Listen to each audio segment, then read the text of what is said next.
I hope everybody is doing well. 1 p.m. September 3rd. I hope that everybody, if you did celebrate Labor Day at all, you are once again enjoying, I guess, being back at work at a normal schedule and recovering from what I hope was an excellent Labor Day weekend. Today we're going to talk about Masonic communications, specifically Masonic or emails. Email, I would say, I'm going to talk about this more an hour in, is the main way in which the lodge, what is going on here, communicates with its membership.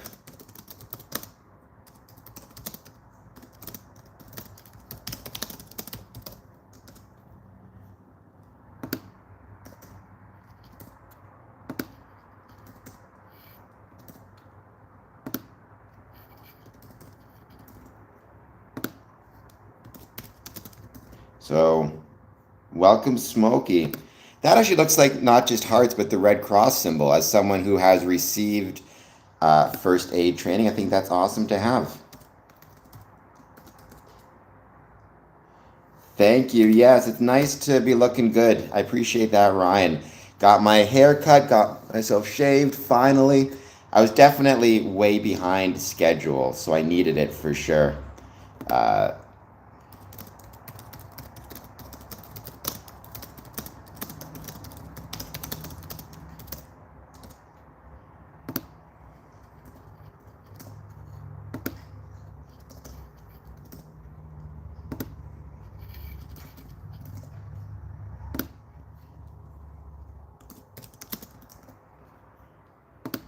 All right, so let's give it a bit of time. Let's see who joins.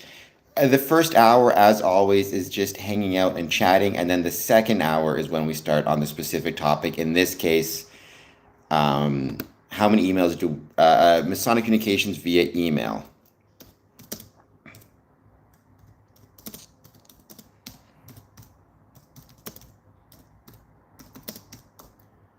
But that is the second thing.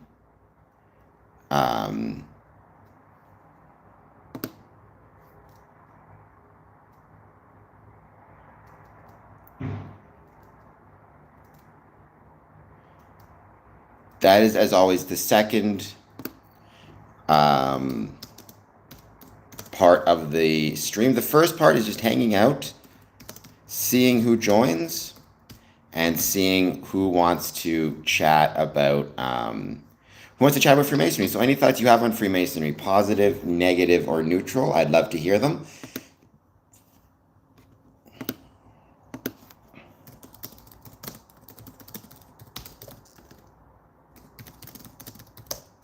We're just going to wait and see who finds the stream, and as always, what it is that they want to chat about. Any thoughts, positive, negative, or neutral on Freemasonry, please let me know. And anything else you guys want to talk about, please put it in the chat. This first hour is just the hangout portion of the chat. Or hangout portion of the live stream, I should say.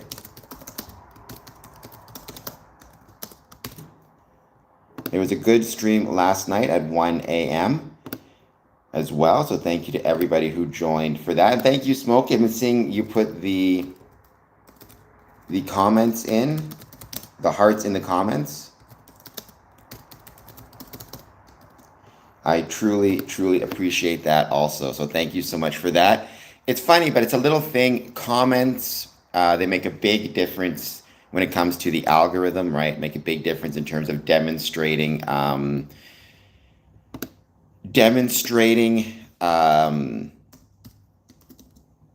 engagement, and engagement is the main thing that kind of helps push YouTube channels, amongst other things as well. So let's give it a bit of time. Let's see, as always, who joins. And one more time, please take a moment, hit that like and subscribe button. And we'll give it a bit of time. We'll see who jumps in the chat to say hello. Mohammed Shaheen, good day, Mohammed. I hope you're doing well. Thank you for being here. I hope that you will hit the like button. I hope you'll hit the subscribe button because I believe you're new. Let me know if you have any thoughts on Freemasonry, Mohammed. Positive, negative, or neutral. I'd love to hear them, as well as anything else you want to talk about.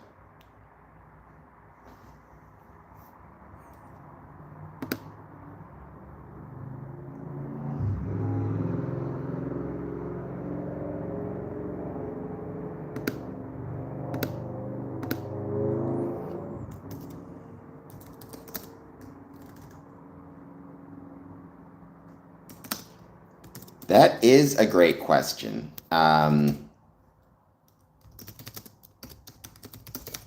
mean, the biggest question is, can we impact the future at all, right? To do that, the question is going to be,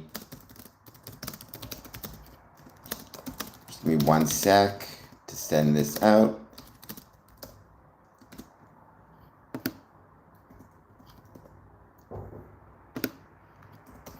I should.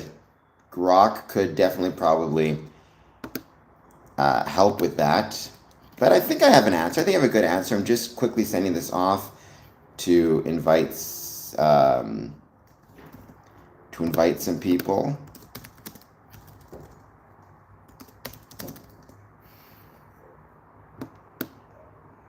There we go.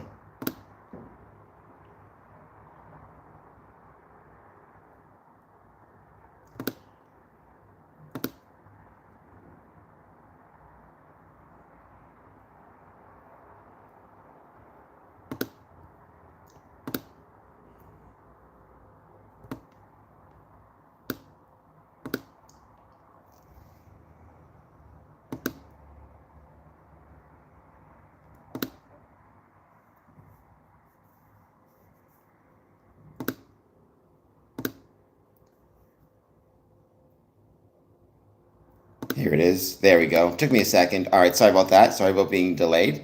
All right, Smokey. Grok is artificial intelligence. So the question is, how do I think Freemasonry can influence the future, right? I think Freemasonry can have both a major and a positive major influence on the future.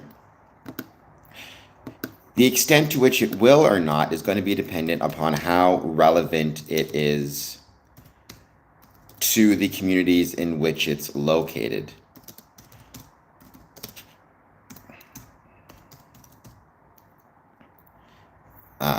AI is fine. I have no issue with AI. It's just a large language model, right? But anyways, going to what I was saying, the question is how relevant it is going to be to the community. So for example, and I also want to say, when I say influence, which I think it can, obviously, and in a positive way, that influence, it's not a, what's the term? It's not an active influence, right? I don't mean, for example, that I expect Freemasons to be writing letters to the editors saying, as a Freemason, this is how I think the community should act. This is how I think people should vote. This is what I think the city should do. That is not the role of Freemasonry or Freemasons, to try to actively influence decisions in terms of governments or individual decisions or things of that nature. That's free for everybody to kind of decide for themselves.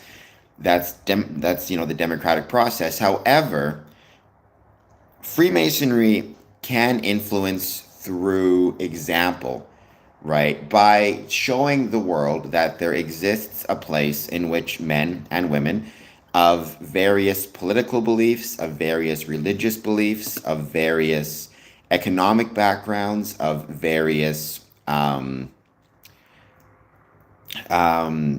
ages, of various, pick your term, various, whatever it is, again, age, language, ethnicity, religion, race, creed, can all get together and work towards building both better people themselves as well as building a better community. That will influence the future by demonstrating that it is in fact possible, which I think we have grown less and less willing to believe such is the case. It will also influence, and so if you see, and also those things can act in democratic manner, right? The fact that it's not just that all these people of different beliefs and creeds, ethnicities and races and religions get together, the fact that they all get together and are able to engage democratically in ideas, just the knowledge of that can influence the future in a positive direction. It can influence the positive direction by showing that we as Freemasons can do big things, can do things that matter, right, can do things that are important. Um, and then the community at large, right? It's the 10,000 airplanes discussion that I've talked about frequently in the past, or 100,000 airplanes, excuse me, right? The idea that we as a society are capable of engaging in big things, big projects, whether it be eradication of poverty, lifting people from the bottom up, building, great works of architecture, or for that matter, small scale architecture, even like computer architecture that is small but nonetheless technologically advanced, right? That we can do all of these things. I think by Freemasons engaging in big events or in big things, it can potentially influence the world and the future, that it can also do great things. Thank you, Mr. Keeps on Ticking. I did. I got a haircut. I got shaved. I'm feeling and looking good. I mean, I always look good, right? Because I'm a good looking fellow. However, now I look particularly good. And then it can influence the future by providing a place for men who may be struggling. I've talked about this in the past, right? Men who may be struggling with, and women who may be struggling with mental health issues, whether they be thinking of self-harming or hurting others, to find a safe space where they can meet with each other, talk, know that they have supports, know that they are not lonely. And in doing so, you reduce the strain on the systems on which we all rely. People are less likely to end up homeless. People are less likely to end up, and families as well, are less likely to end up homeless, are less likely to end up needing government resources or social services. People are less likely to end up basically in whatever struggles they may find themselves in, or able to get out of those struggles better, which influences the future also in a positive way. So I hope that that made sense. Let me know if it did or if it didn't, or if you have any thoughts on what I said. But thank you, Smokey. And Mr. Keeps on Ticking, how is your day going? Interesting enough, on the question of how many emails do we receive per day, 4 votes for 0 to 20, and then 1 vote for 20 to 50. Even when you think about those, 0 to 20 is not a small number of emails per day, right? If you're getting 0 to 20 emails per day, let's assume 10, that's 70 emails a week. That can be a lot.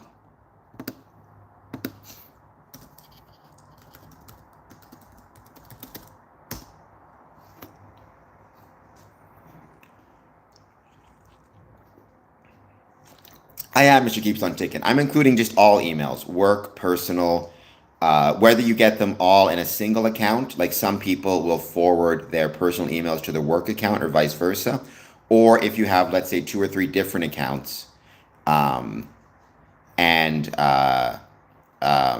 maybe you have, if you have, let's say, 20 personal emails and 50 work emails, then that'd be 70 altogether. Well, it's no worries. I mean, you're here today, so that's what matters. It's no worries at all. I mean, obviously, people get busy. I certainly don't expect people to be here every day. I mean, when you're here, it's awesome. When you're not, I completely understand. And I do appreciate everybody who's here, though, for this length of time. And thank you so much. So, okay, so I guess we got then 3 votes for 0 to 20 and 2 votes for 20 to 50. Well, it depends on your job, right, Smokey? Like, I find most people who have office jobs tend to have 2 emails. They'll have 1 email for personal correspondence and 1 email for work correspondence. Sometimes they'll have their work correspondence forwarded to their home or vice versa. I know some Masons who have 3 email addresses, 1 for work, 1 for personal, and 1 for Masonic emails. But again, if they're getting it all forwarded to the same email address, that in and of itself causes, shall we say, some challenges as well.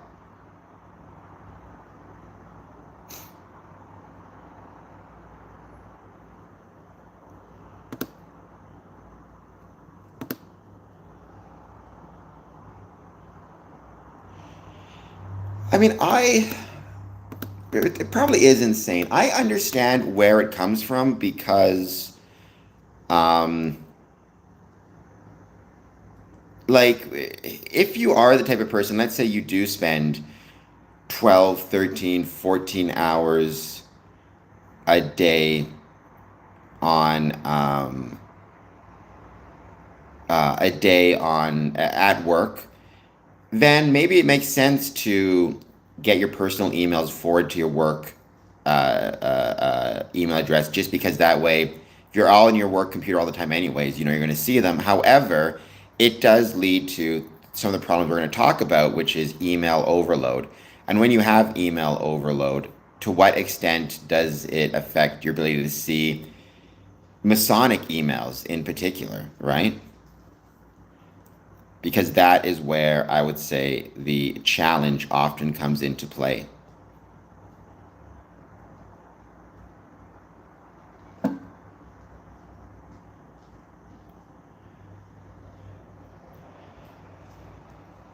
But I hope everybody once again is doing well. Thank you so much for being here. As always, an hour in, we're going to start talking about this subject in particular, which is once again um, Masonic emails or communication via email. Because there is, as a former secretary and a current, I guess, somewhat secretary, we are absolutely dealing with the challenge right now of email overload, of messages either not getting to members or too many emails getting to members. And when they end up in, that can be just as bad, because then it's almost like either feast or famine.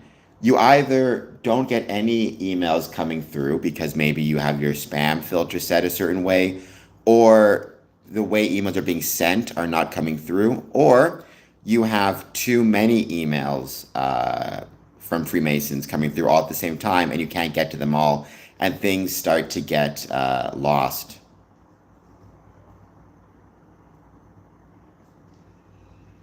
I have no idea what that means. No more Bieber in shorts. I mean, I like Justin Bieber as a. Oh, you mean the short? I did the short video. Okay, I thought you meant like Justin Bieber in short pants, and I was very confused as to what that meant for a second. That's a great song. Peaches is a great song, and since it was the best slice of peach pie I've ever had in Romeo, Michigan, I had to include that song. It's very, very good. Like I said.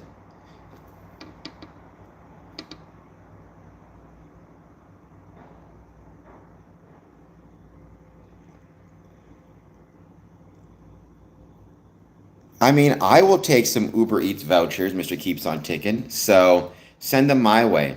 But no, I mean, spam is a big problem, right? And to what extent are we as Freemasons potentially engaging in potentially spam behaviors, not on purpose, but nonetheless by accident, nonetheless creating these problems? Sworn to Truth, by the way, Sworn to Truth. I hope you'll hit the like button and subscribe button. I am familiar with gematria, but not well. I have a passing knowledge of it, put it that way. I'm not sure if the word masonry equals 33. I've heard people say that, but I don't think that's the case. Like if I go to Google and I go to a gematria calculator,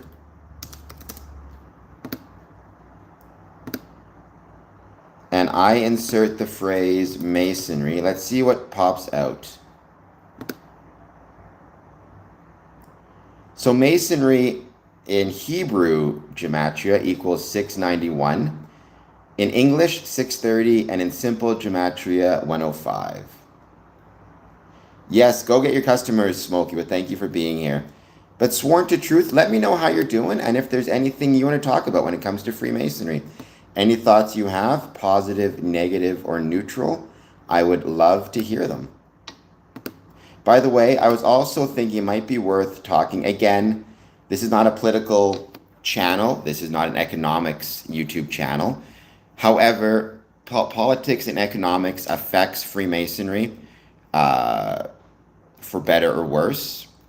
We cannot separate the condition of our Masonic lodges from the economic conditions in which we find ourselves. According to the most recent report, the U.S. now has more unemployed people than job openings for the first time since April 2021, which means there's more people looking for work than jobs available. To what extent is that going to affect the ability of people who are or who want to become Freemasons to join? Are they going to hold off until jobs become more available? Or does that mean that Masons desperate to keep their jobs are going to spend less and less time focusing on Masonic endeavors and more time either at work or saving up for work? A dot says egg. I assume you mean I have an egghead, which I absolutely do. But please take a moment, hit the like button, hit the subscribe button. Let me know how you're doing. And if there's anything that you want to talk about when it comes to Freemasonry. And please hit the like and subscribe button as well. I'm working on, by the way, a new, in case people are curious about the numbers, 7.18 million job openings. So 7.18 job openings, 7.24 million unemployed people. So I appreciate that. I mean, my head looks a little bit like an egghead. I can live with that.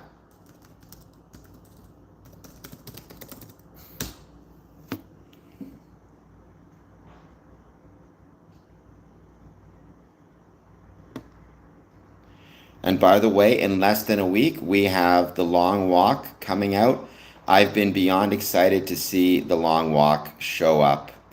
To see The Long Walk. I'm very excited about that.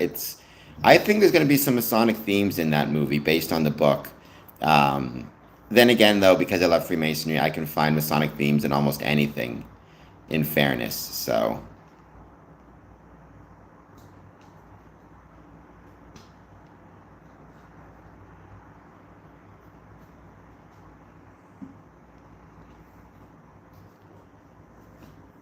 But let's give it a bit of time. Let's see who else joins. 1 hour in, we're going to start talking about Freemasons and email, I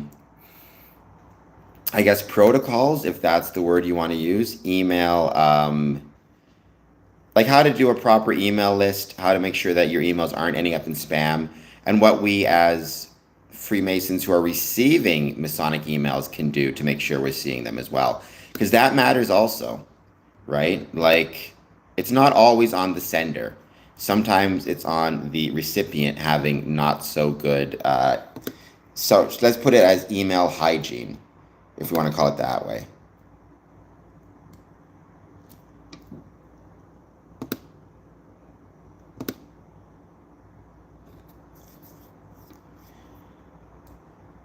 But for now, we're going to give it some time. We're just going to see who else joins. And thank you to everybody who has been part of the stream thus far. By the way, my Masonic collection, my past master's jewel that I received from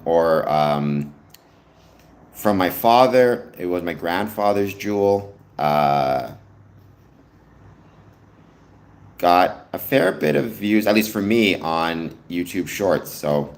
Clearly, people like the way a past master's jewel looks, so I think that's very cool.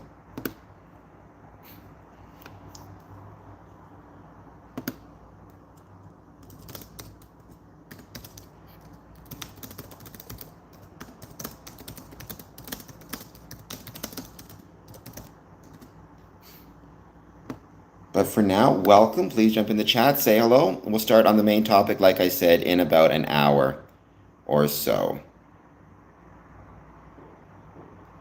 I know there's... Oh. Sworn to Truth. It equals 33 in the cipher laid out by Manly P. Hall's Secret Teachings of All Ages. So maybe that's where the 33 is coming from. Who is Zachary K. Hubbard?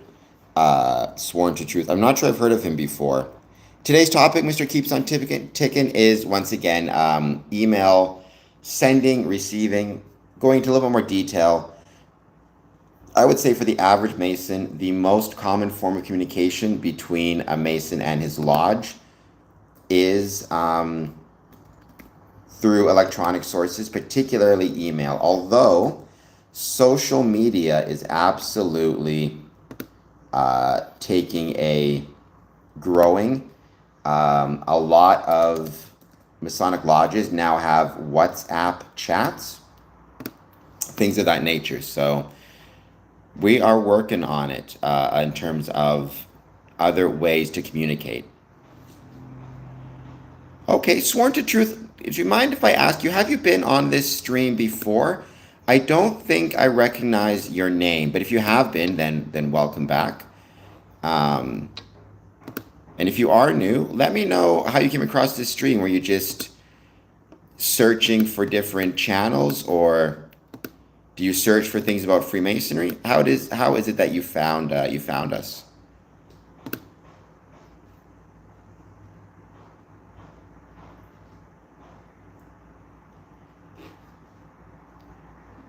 Dark_tears. Dark_tears. Do I look like Beavis or Butthead? Because I can't look like them both. And I hope you'll be so kind as to hit the like button and the subscribe button. I would truly appreciate it. And let me know if you have any thoughts on Freemasonry, positive, negative, or neutral. I'd love to hear them.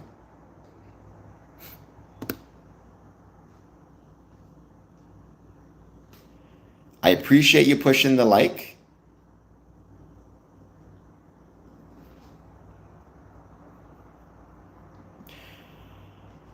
I mean, I don't know enough about it. I've known some guys who are really interested in numerology. I tend to be pretty, like I said, even Mr. Keeps, I'm trying to think of the right way to say this. Thank you, Sworn to Truth. I appreciate that. That's very kind of you. I'm glad that you found me on Twitter also. I tend to be like I don't want to use this term too broadly because it encompasses a lot of different things, but I tend to be somewhat hesitant, or I guess skeptical, of spiritualism in general, whether it be spiritualism in, for example, gematria, or spiritualism that has more religious undertones, like, Christianity or any type of faith. And certainly when it comes to Freemasonry, I tend to be very skeptical of the extent to which esotericism and spirituality are relevant factors. Honestly, I think the average Freemason would be far better off focusing on the much more boring and dull aspects of Freemasonry, such as how to make sure your emails get to the right people and where the toilet paper is located in your Masonic buildings, much more so than focusing on kind of the more esoteric qualities of it. Not that there aren't some great writers who talked about the esoteric qualities of Freemasonry. Hiram's Key, Chuck Dunning has written some stuff, but I think there has been in Freemasonry a danger that an over focus on that has left us under focused on the quote unquote boring yet necessary aspects of what it means to run a Masonic lodge, what it means to administer a Masonic lodge. You could say the same thing could happen, I don't know, but could happen in churches, for example, right? Like if you are so focused on like even a church needs to focus on things like, how is it going to pay its bills? How is it going to get its members? Is the building up to whatever codes the building needs to be up to? Whether those codes are fire codes or electrical codes, right? Like all that stuff matters just as much as anything else. So that's kind of my view on that, Sworn to Truth. Having said that, thank you for being here. I really appreciate it. Thank you to everybody who's hit the like and subscribe button. I'm very sorry I cannot pronounce that name, but hello to the person who just said hi. Thank you for being here. I hope that you will hit the like and subscribe button Also, let me know if you have any thoughts on Freemasonry, positive, negative, or neutral. I'd love to hear it. And anything else that you guys want to talk about. In about 30 minutes, we're going to talk about the main subject, which is Masonic communications, particularly electronic communications.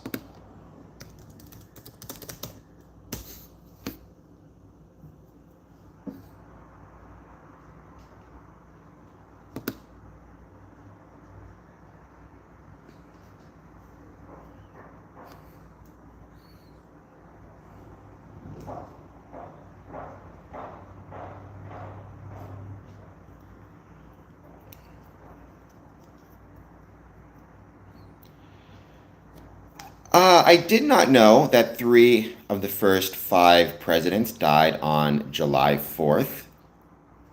That is crazy. Although I think sometimes statistical anomalies like that are just bound to take place, right? There was this really interesting study that I once saw on television, and you have to forgive me because it's been so long. I can't remember the show on which I saw it or verify. I can't remember the name of the study. But what they did is they took the Bermuda Triangle. They took the dimensions of the Bermuda Triangle, whatever the dimensions are, and they started taking that same size triangle, same dimensions, and placing it on different areas of the globe, on water, obviously, on oceans. And they found whenever they did that, within that area, they were able to find a significant number of shipwrecks or mysteries or unexplained events. The point is, it tends to be when you're looking for these things, you tend to find them. Sometimes life is just a coincidence, or things happen are just a coincidence. It's kind of like if I keep on flipping a coin, or if I get an infinite number of people to flip a coin an infinite number of times, sooner or later, one of those people is going to flip heads 3,000 times in a row over a long enough period of time and people doing it. But that doesn't mean there's anything special about that person, nor the fact he got 3,000 heads in a row. It just means when you have an infinite amount of variables, sooner or later, the most unlikely events will in fact occur.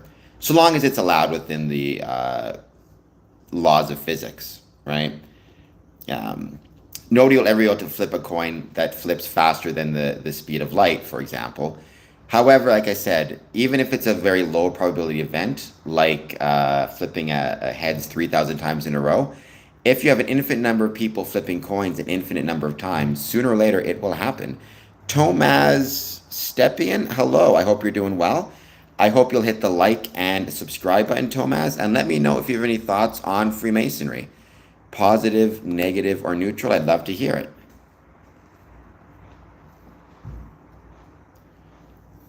Elias, hello. Hello. I hope you're doing well. Same thing. Please hit the like and subscribe button. Let me know if you have any thoughts on Freemasonry. Oh, and I don't know what you said there. Let me just do a quick Google Translate.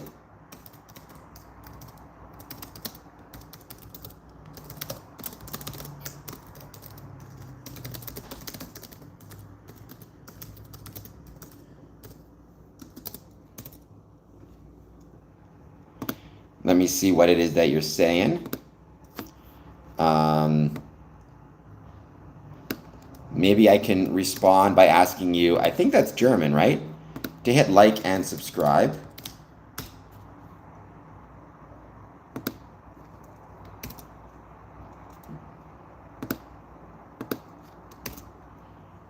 It was German. All right, I have no idea what that means, but here we go. Please like and subscribe.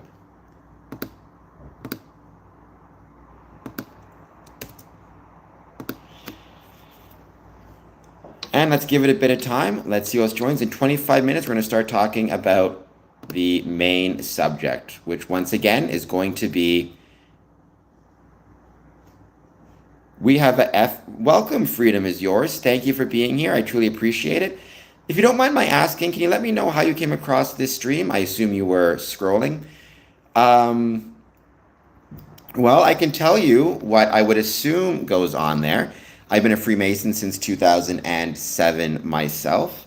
It will depend on the day, but Freemasonry, right, is a civic or civil organization.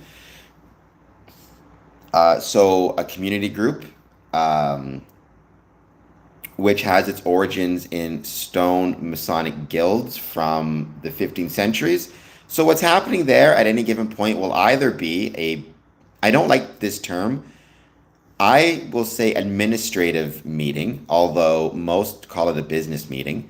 But basically, you are doing the administrative work to maintain an organization, and you'll have a meeting for that. So, paying of bills, reading of accounts, um,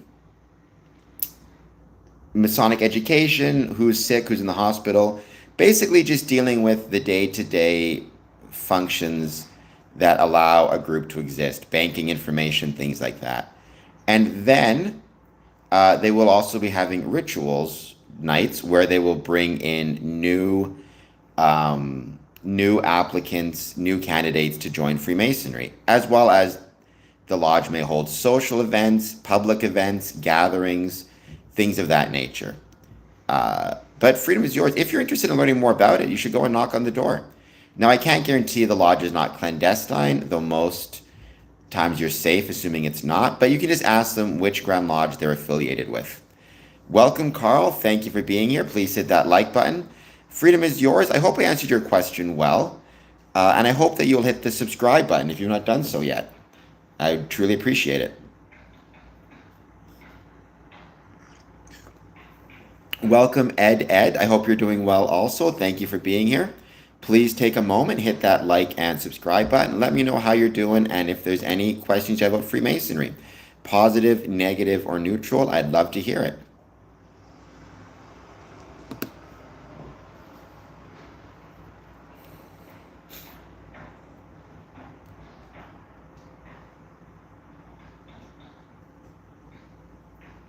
Thank you, Texas. Keeps me aerodynamic, so now the wind doesn't push me back.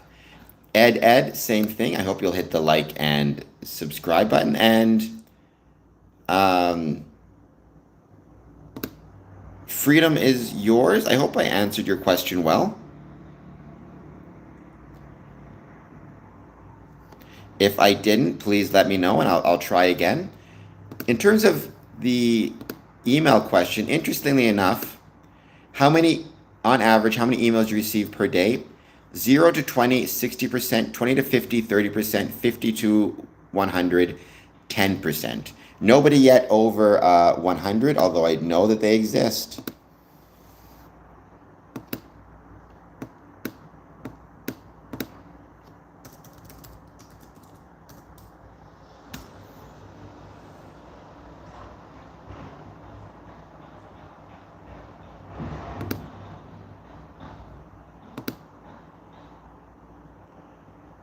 We're going to give it another 20. Well, so that's a really tough question to answer. Freedom is yours because when you say prime objectives, unfortunately, or I think actually, let me rephrase that. Fortunately, the prime objective, there is no prime objective. Rather, each Mason has to determine for himself, or in the case of women Freemasons, herself, what their prime objective is and what the reason is for joining, right? Because asking what the prime objective of Freemasonry is like asking what the prime objective of football is, right? Some people play football because they love the game and that's good enough for them. And maybe they play on like a local pickup league. Some people play football because they want to be a celebrity or a star and want to make lots of money playing in the NFL.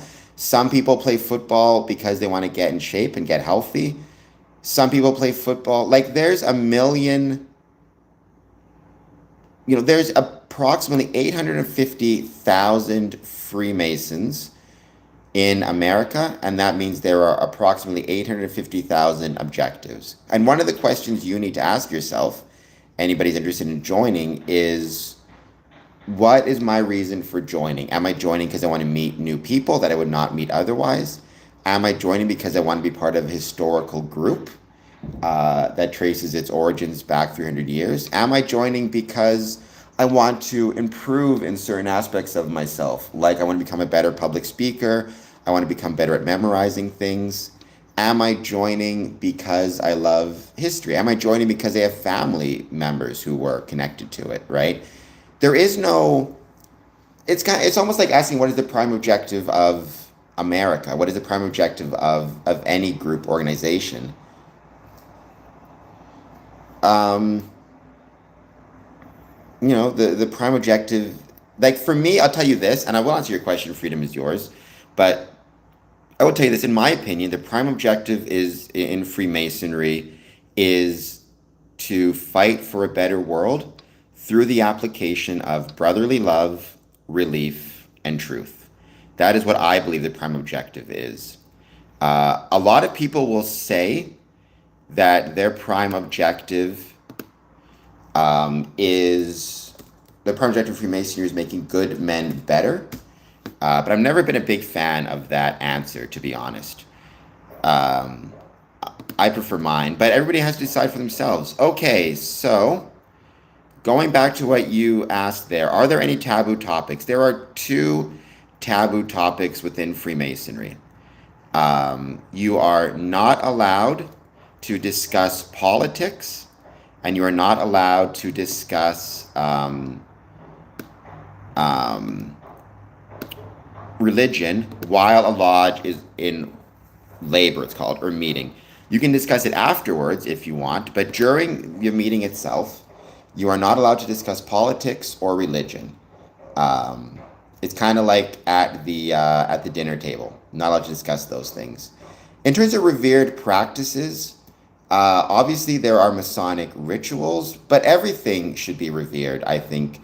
I think whether you are talking about a Masonic ritual to open the lodge or paying the bills or reading the minutes, all of that stuff is necessary. All of that stuff is vitally important when it comes to a successful lodge, and it should all be considered revered, if that makes any sense. Well, so that is a little, so Ed, by the way, Ed, please hit the like and subscribe button. That is a little bit of a misconception.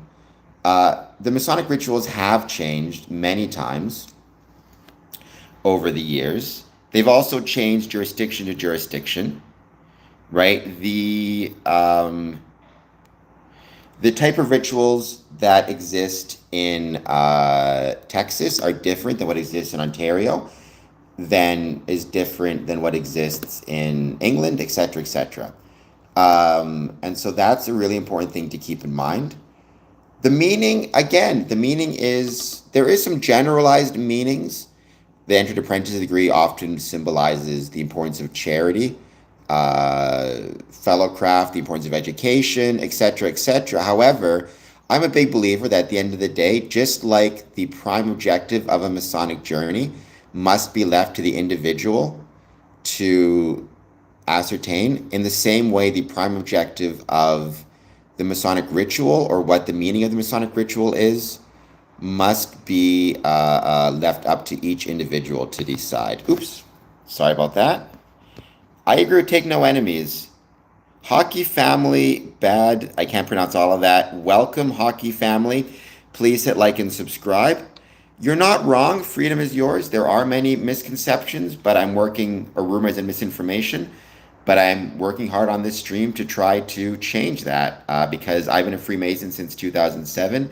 I love being a Freemason, even though it's often a pain in the ass.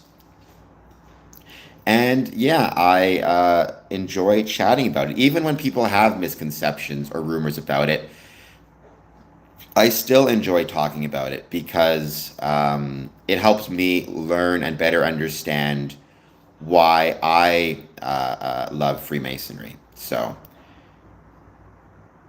Grandpa never talked religion or politics. Other Grandpa. I mean, I find as a general rule, talking politics and religion either with a family setting or in a Masonic lodge is usually not the most helpful approach for anything. Better off to not do so. So I think Freemasonry got it correct about that. Unfortunately, one of the issues that we're facing in Freemasonry is very often they may not discuss politics in lodge, but they'll discuss politics outside of lodge. And then when they get into lodge, they will, so people will see Facebook posts outside of lodge talking politics. They'll be upset by it, or religion, they'll be upset by it, and then those that upset or those hurt feelings will find their way into Masonic lodge. So there is that as well.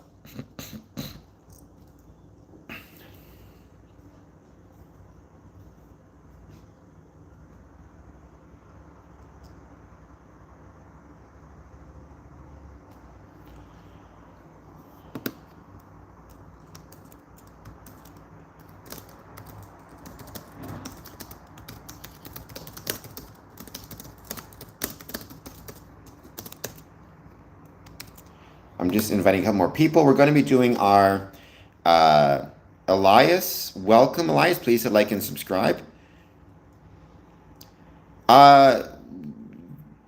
They do. They're not called subscription fees. Usually they're called dues. The amount is determined by each individual lodge, right? There's no set or specified amount. It changes lodge to lodge. I'm a member of 5 lodges. And on average, I pay between 100 and 150 US per year in dues. And then there's usually a one-time initiation fee, which is usually a little bit more expensive. Usually that's between $500 to $1,000. And that's a one-time payment. And then after that's $100 per year. But that's an average. That's a general payment. That's not... there's no hard and fast rule. I know some that are as high as $500 per year and some that are as low as $50 per year. So, well, you should always respect the office. I don't think you should necessarily respect each president personally, but you should always respect the office. No, you can be a member of more than one lodge. I'm a member of 5 Blue Lodges. 1 in Israel, 1 in Texas, 3 in Ontario. And I'm working on potentially being a member of a 6th lodge out of Glenview, Illinois. So that should be really fun as well.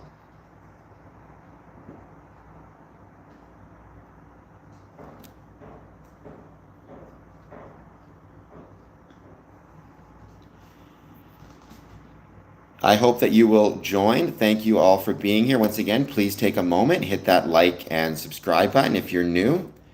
We're going to be talking about email, Freemasonry, and email, I guess, the right way to send emails out, things like that, in about 12 minutes. But we still have time.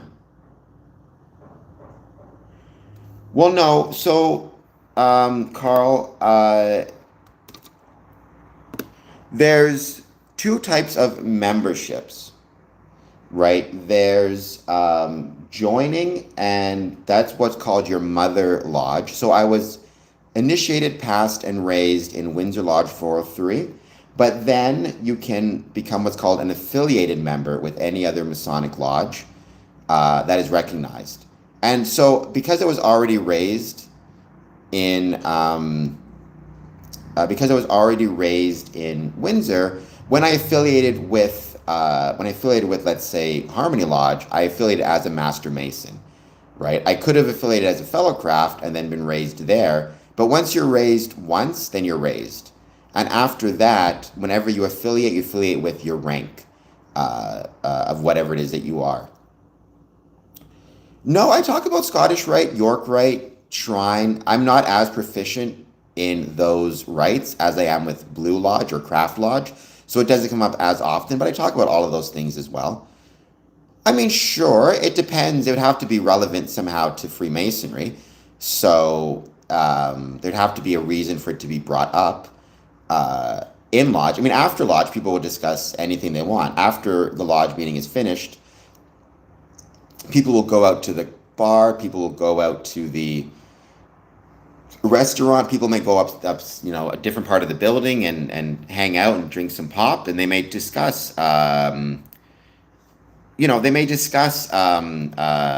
business or politics or religion. It's just you can't discuss it within the lodge room itself. Um,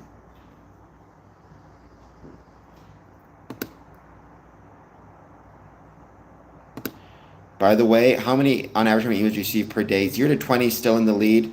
20 to 50 is catching up, and 50 to 100 is at 8%. So still nobody over 100. I bet you there is somebody out there, though, who is at over 100. Well, I mean, Blue Lodge rituals are the rituals I know the most about. Now, that's not to say that the purpose behind the ritual, in my opinion, changes. Whether the purpose of, whether you're talking about Scottish Rite ritual, York Rite ritual, shrine, whatever it is, I believe that the purpose is always the same, which is to forge bonds of brotherhood through shared experiences.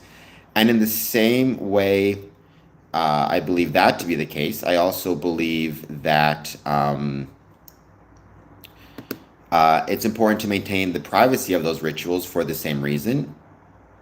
But in terms of the symbolism behind them, I'm much less proficient when it comes to, again, as I was saying, when it comes to knowledge of rituals outside of York Rite or sorry, within York Rite or Scottish Rite. Hockey, there is a lot of Freemasonry in India. I'm very happy to say Freemasonry in India has a very long and proud history. If you wish to learn more about it, I have some interviews here I've done with Freemasonry in India in the past, but also perhaps you would be interested in asking me some questions and I could try to answer them for you. And once again, I hope you'll hit the like and subscribe button. So I look more like Butthead than Beavis? Is that what you're saying? Or are you just calling me a butthead in general? And by the way, please hit that like and subscribe button. I would truly, truly appreciate it.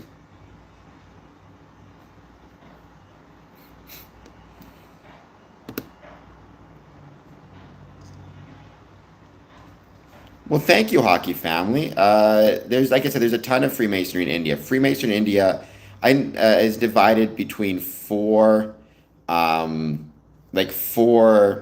districts, if I recall correctly: northeast, northwest, north, south, northeast, northwest, southeast, and southwest. Well, prominent members of Freemasonry from history, there's been several. George Washington, Ben Franklin, Winston Churchill, um, I mean, Shaquille O'Neal in modern times, several presidents, several prime ministers in Canada. I can't think off the top of my head of any prominent Indian Freemasons, but I'm sure there have been some. Garibaldi from Italy, Jose Rizal from the Philippines. There's been John Paul Jones, who was the first admiral of the United States Navy. So there's been a ton of those, which has been wonderful. I think it demonstrates the value of the craft, the value of Freemasonry, the fact that so many historical figures have themselves been Freemasons. I think it says something about Freemasonry and says something about the value of Freemasonry to the whole world.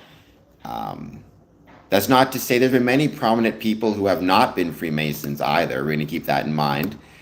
Sometimes people over exaggerate the number of prominent men who've been Freemasons. I've even heard some people say every president and prime minister need to be a Freemason, which is not the case at all. So you don't want to over exaggerate that prominence.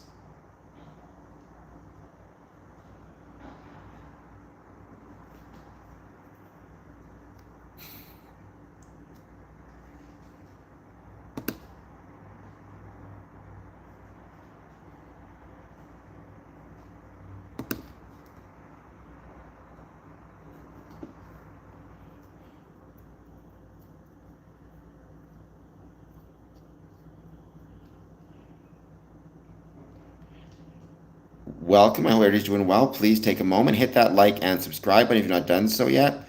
Let me know how it's going and if there is anything that you want to talk about when it comes to Freemasonry. Well, where are you from, Hockey? That's my first question. Yes, freedom is yours. Now, I'm not calling you a dummy, but there's this book called Freemasonry for Dummies, which is by Chris Hodap. It's a great first book to read if you want to learn more about Freemasonry. It's got a lot of great info. It kind of talks about it very factually. So, yeah. But where in India? Because India is a very big place, right? What you need to do first is it's the old expression to be one, ask one. So you need to find the Masonic lodge that is closest to your location and kind of go from there. It so I mean I don't know again like city wise if you can tell me. Otherwise, what you have to do is go to Google, type in Freemasons and then your town near Delhi. Okay, so if you go to the Grand Lodge of India, it's grandlodgeofindia.in, and then you go to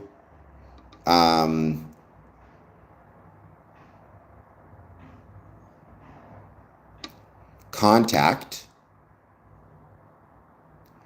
and you shoot them off a message, and you give them your info. They will tell you the closest Masonic lodge for you to visit, and the closest Masonic lodge for you to get more information and potentially to join. By the way, welcome Makis Papa. I hope you have the like and subscribe button. So go to https grandlodgeofindia.in. It's in the chat there. grandlodgeofindia.in/contact. I have no idea what Janpath is, Hockey Family. Is that your town where you're located?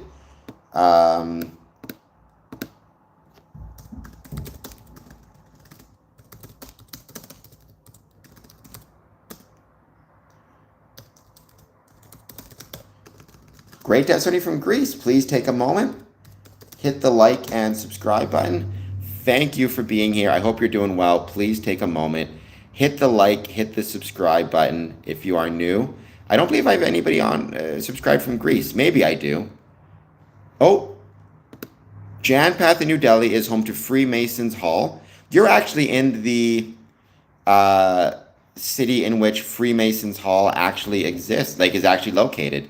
So it's right there. That's really cool. I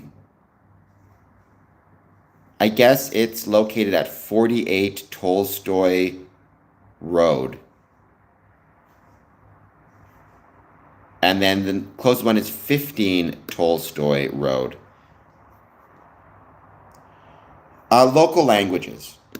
Now, there are sometimes exceptions. Freedom is yours.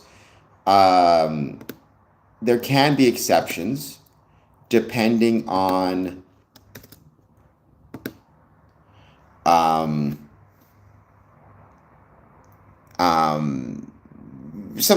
historical anomalies. So, for example, in Rio de Janeiro, because their Masonic lodges were initially chartered out of England, when they're opening and closing their lodges, they're performing the ritual actually in English. But then when they're discussing administrative matters and minutes, it's all done in Portuguese. But that's an anomaly. By and large, it's whatever the local language is what the meetings are conducted in. One of my favorite parts about being a Freemason was visiting a lodge in Mexico and hearing Masonic ritual performed in I guess it would be Spanish, right? In the local language. It was really, really cool to hear that.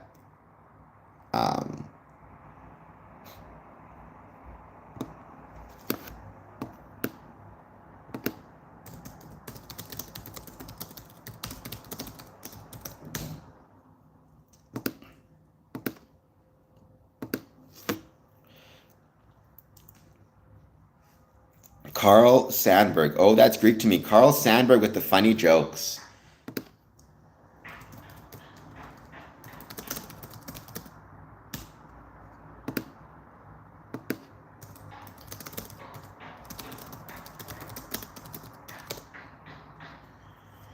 It is not. In fact, Freemasonry, famously, freedom is yours, has been uh, very much opposed to the idea of recruitment. Our kind of catchphrase or slogan is to be one, ask one. The general idea is Freemasons should not ever recruit anybody, but rather people who are interested should join of their own free will and accord. The problem with that, well, so it's not a problem. It's a good idea, and I agree with it in theory.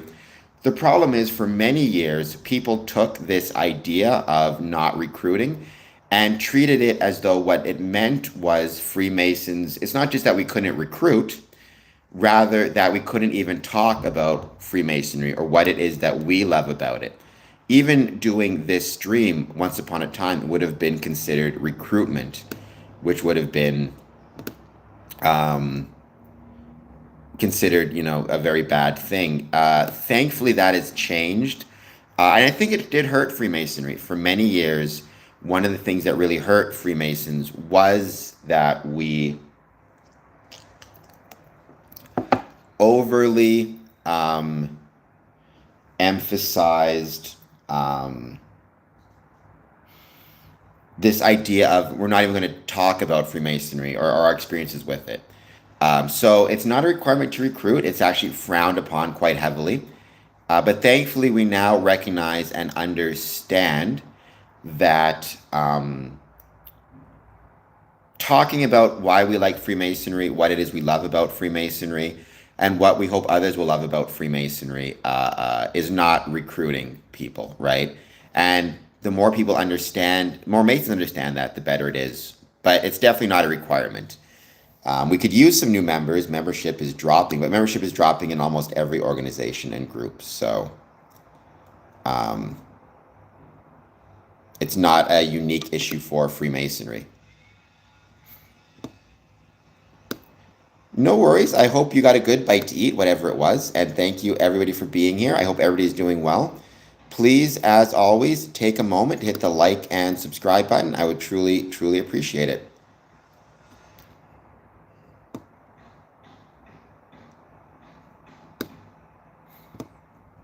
And we're going to start on our main topic in a couple minutes. I hope freedom is yours. I've been answering your questions well. If I haven't been, I'm very sorry about that. I'll keep trying, but I think I managed to get most of your answers, give most of the answers that you need.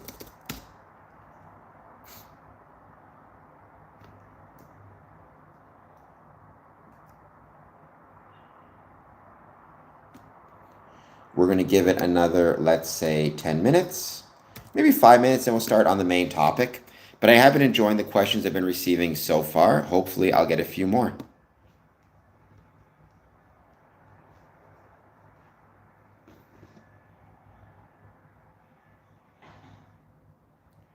Well, also, I mean, if you want to read some more about it, do you have Freedom is Yours? Do you have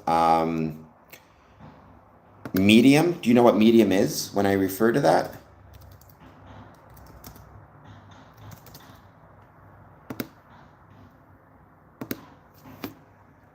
Because I do also have a Medium account where I write about Freemasonry.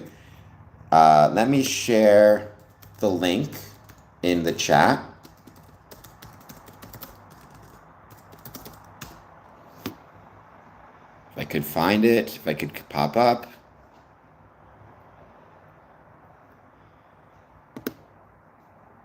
I just got to go to my profile. They've changed the thing here. All right, so it's medium.com/@Adamson-Cameron. If you just copy and paste that's in the chat, you should be able to find my writings.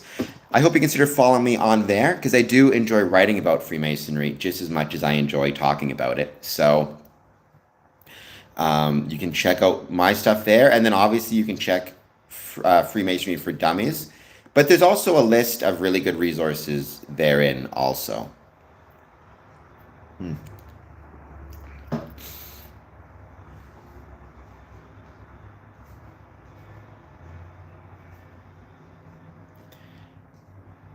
And let's give it another couple minutes. Yeah, it's unfortunate that it has that association. And in some cases, that is kind of the fault of Freemasons too, being so afraid to talk about their Masonic experiences for fear that it would be um, considered recruiting, right? We kind of left the space open for occultists and conspiracy theorists to run wild with what Freemasonry is. Unfortunately, I did not respond to it, and we're only recently starting to push back against those things. You know, the best way to deal with it, as always, is find a Masonic lodge that's close to you and go and talk to them and say you're interested. Not even that you're interested in joining per se, just interested in learning more about it. And that's kind of all you need to do. And that's a great way to make it work or learn more about the craft, I guess is what I would say. But I hope that you are doing well. And once again, thank you so much for being here. I hope you'll check out some of my other streams. And if you are new to the channel, as always, please hit that like and subscribe button. We are at, well, Erisher Romer. You shouldn't do that. That is a pretty big health challenge, what you're doing there.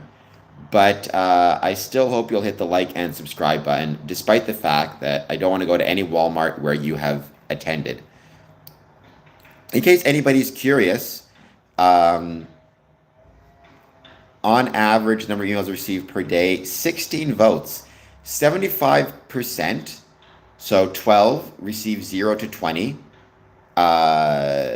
3 receive 20 to 50, and 1 person thus far voted 50 to 100. You think about that, though, even at the 0 to 20, if you're getting 10 emails per day, that's 70 emails per week, right? And when I say emails, I'm not differentiating between work and home and Masonic and whatever else and spam. It's everything. It's every email that you receive per day. My vote, I can't vote on my own poll, but my vote, actually, I can if I change my account. Give me 1 second. My vote would be 50 to 100.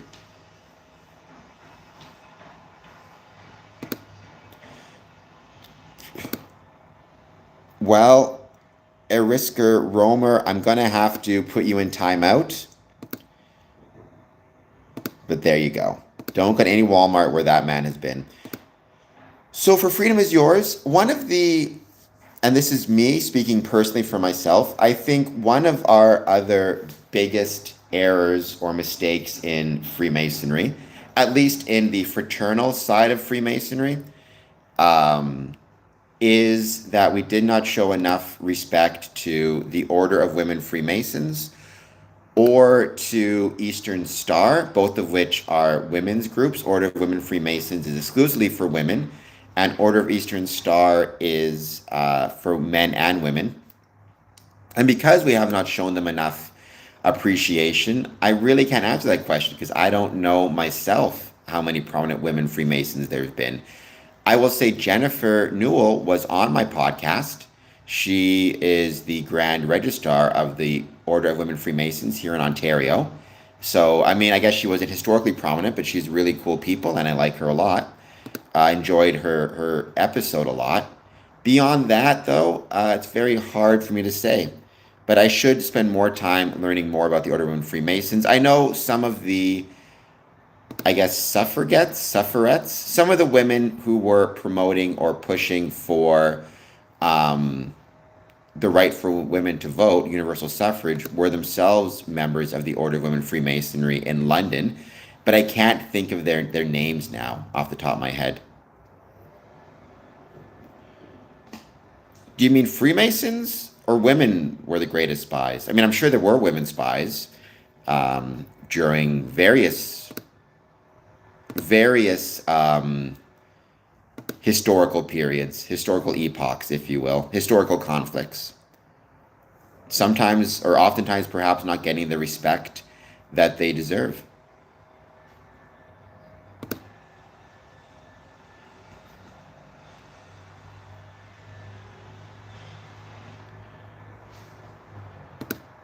I mean, I've not heard that. I've heard people say that every spy and every CIA operative has to be a Freemason, but again, that's a conspiracy theory. I've not heard of any specific stories of Masonic spies. That's one of the reasons why, for example, during the Revolutionary War, um, United Grand Lodge of England Masons cut ties with um, um, American Masons because there was the fear that American Masons could visit lodges in England and act as spies in case there happened to be a Mason there who was, let's say, in the military, for example, and learn something new. So those things do happen, I suppose. How long have lodges been in existence? It's debated historically. I mean, because what a lodge actually means etymologically, the term lodge derived from the term I think it was LOD or LUD, which when stonemasons were at work sites, building cathedrals, temples, houses, whatever they were building out of stone, they would set up a tent next to the work site where they would have dinner, keep their supplies, meet amongst themselves, and those tents were called luds or lodges. And over time, that we adopted that as Freemasons for our groups and for our meetings. We called them going to lodge, right? Uh, um, so, I mean, depending how you define it, but if you want to talk specifically about Freemason lodges, I would go with 1717, June 24th, 1717. You could argue there are some lodges that existed before then, which is fine, but for simplicity's sake, I use the formation of the Premier Grand Lodge of England, which was June 24th, 1717. That is not true, Carl. I wish it was, because that would make me a CIA operative, which is I am not, sadly. I wish I was. Um, but yeah, because it'd be kind of fun to be able to call myself that. I can assure you, though, all Freemasons are not considered CIA operatives. Again, it'd be cooler if we were, but at least it would be cooler for me if we were, but we are not.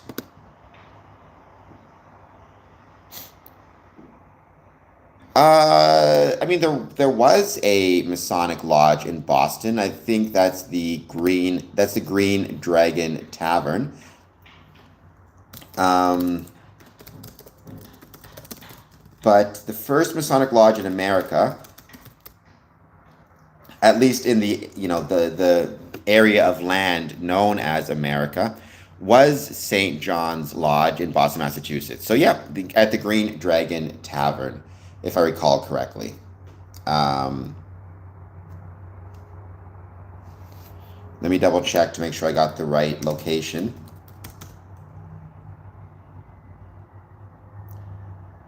St. John's Lodge. Well, it meant taverns. Let me see if I can confirm this. No, you cannot go by movies. So, a Green Dragon Tavern, a popular meeting place for the Freemasons and the Sons of Liberty.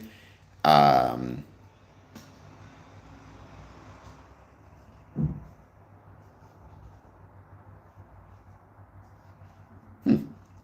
Omar Kadam, 1808. I do not know what that means. I hope that you'll hit the like and subscribe button. Buddy Cole, how's it going? How is your day going? Let me ask you, Buddy Cole, because I'm going to be talking about this at some point. Um, I asked a question about emails. One issue I've been having as a secretary and an acting secretary and an assistant secretary is how many emails I have to send out, how many emails I receive, emails getting lost or missed. Um, what has been your experience with communication with your lodge? And have you ever struggled or struggled with not getting a sufficient number of emails or getting too many, or just do you struggle with kind of volume of Masonic emails? Do some of them end up in the spam, et cetera, et cetera?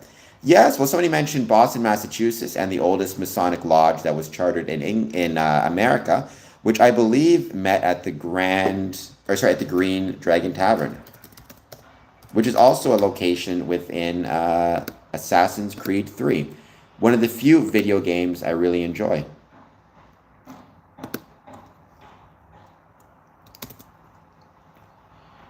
Yes, modern Freemasonry began in England. Yes, Omar, it is Hindi. I put down in Hindi, please like and subscribe. I hope that you will do so. I would truly, truly appreciate it. Let me know if you have any questions about Freemasonry. That's impressive. That's far less than I get. And I'm a member of I'm a member of 5 lodges and 1 concordant body, but or 2 concordant bodies, I guess. 2 Scottish Rite concordant bodies.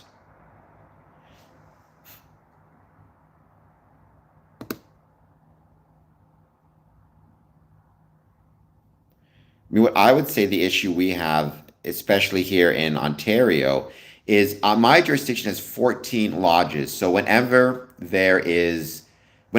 13 lodges. So whenever one of those lodges is holding a special event of some sort, they will send an email to each lodge secretary saying we're having such and such a event on this date, and the secretary will share that with the lodge. So if you have, let's say, 4 Masonic lodges holding a different event or degree or something in the month of September, you'll receive 4 notices for each for those events, right? Which can become a bit much. I don't mind I'm not bald. I have hair. I got it cut today. I keep my hair short for aerodynamics because when I'm traveling on my wheelchair, if the wind is too strong, I end up getting pushed back with long hair. When's the last time you did that, Buddy Cole? Because that is incredible. I would love to learn more about that. That is very, very cool. Maybe I could get the chance to visit the Green Dragon Tavern at some point, or at least your historical replica. But when is the next meeting you have there taking place?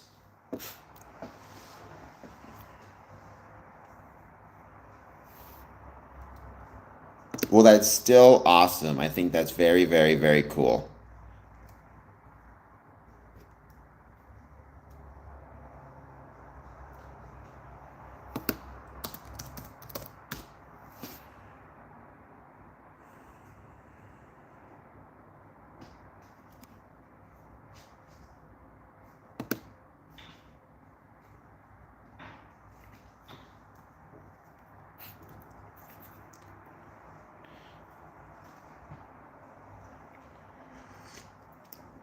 I just want to give it 5 more minutes. I just want to see who else is going to jump on.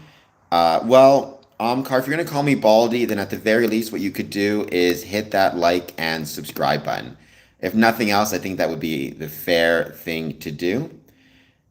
We're going to give it, like I said, a few more minutes. Then I'm going to jump on the topic for today's conversation, which once again is going to be um, so our discussion today subject is going to be Masonic email etiquette protocols.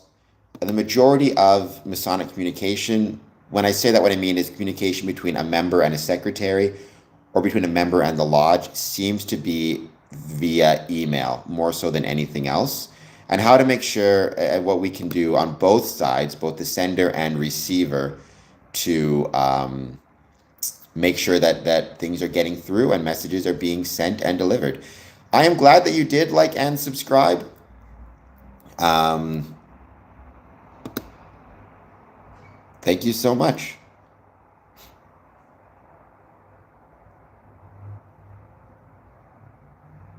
You can also share the stream if you so desire, etc., etc. There's always plenty of ways to help out, and I appreciate everybody who does. I also have a Patreon.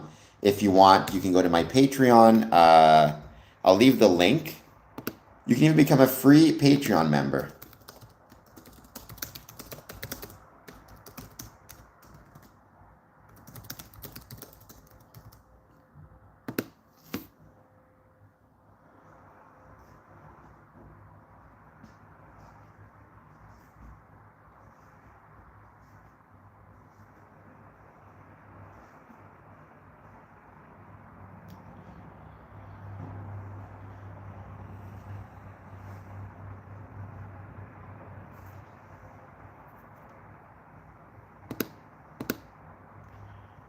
But let's give it another 5-10 minutes, and then we'll start on the main subject or the main topic, which once again, Masonic email etiquette.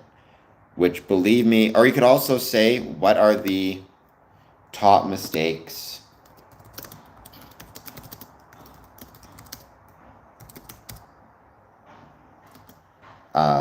made when sending emails? I mean, freedom is yours. I guess you'd have to ask each individual Mason. I've never heard any official Masonic statements about. Maybe Freemasons believe in travel. Freemasons believe that you should travel. I think that's kind of a fundamental idea of being a Freemason. It's one of the things that we're called as travelers, but that relates back to our stone. Relates to our stone mason roots, right? Because when you're talking about stone masonry, it's a trade. And if you noticed, oftentimes tradesmen are also called journeymen, right? And the reason they're called journeymen is because they travel from place to place to supply their trade or supply their work. I even have on here traveler. That's what that says there. However, I want to make it, that doesn't mean traveling without a passport or anything like that. I mean, I personally believe in passports. I believe in a world with borders, not a borderless world. I think most Masons probably do. I mean, one thing I've talked a lot about is Masonic travel, what that means. And one of the things it means is knowing and understanding the rules and regulations and policies and protocols of the country to which you're traveling. That includes knowing about the vaccination requirements of the country to which you're traveling. That includes knowing about if you simply need a visa or if you need a visa plus a passport or if you just need a passport or if there's time limits. So for example, I can travel to the States. If I recall correctly, I could be wrong, but if I recall correctly, I can travel there for up to 6 months without requiring a visa. Any more than that, and I need some type of visa. So different, so I think we as Freemasons, it behooves us to know about the rules and regulations that relate to where we're traveling and to follow them and to be respectful of the immigration officials, government agents, customs agents, whomever else it is that allows us entry into the country. I always say when you're traveling, you have to remember that you are traveling as a Freemason. Anything that you do reflects Freemasonry, positive, negative, or neutral, and being respectful of the government rules and regulations is absolutely vital. Thank you for renewing, Texas Freemason. I appreciate that. Please keep on renewing. The more people we have renewing and following the Patreon, the better it is for the stream. No worries, Omkar. A lot of people don't. A lot of people are reverting, I find, to former types of former, what's the word I would use? I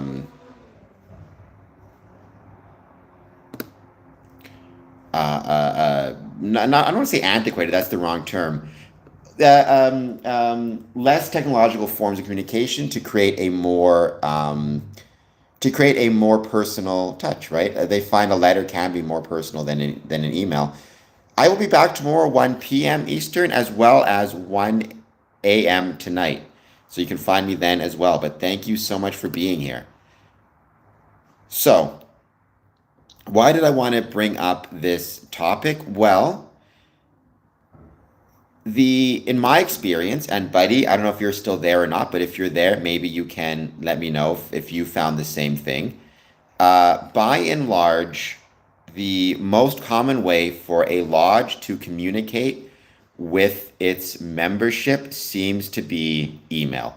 Certainly for me personally, by far the most frequent types of communications I receive between myself and the membership and vice versa is communications through email.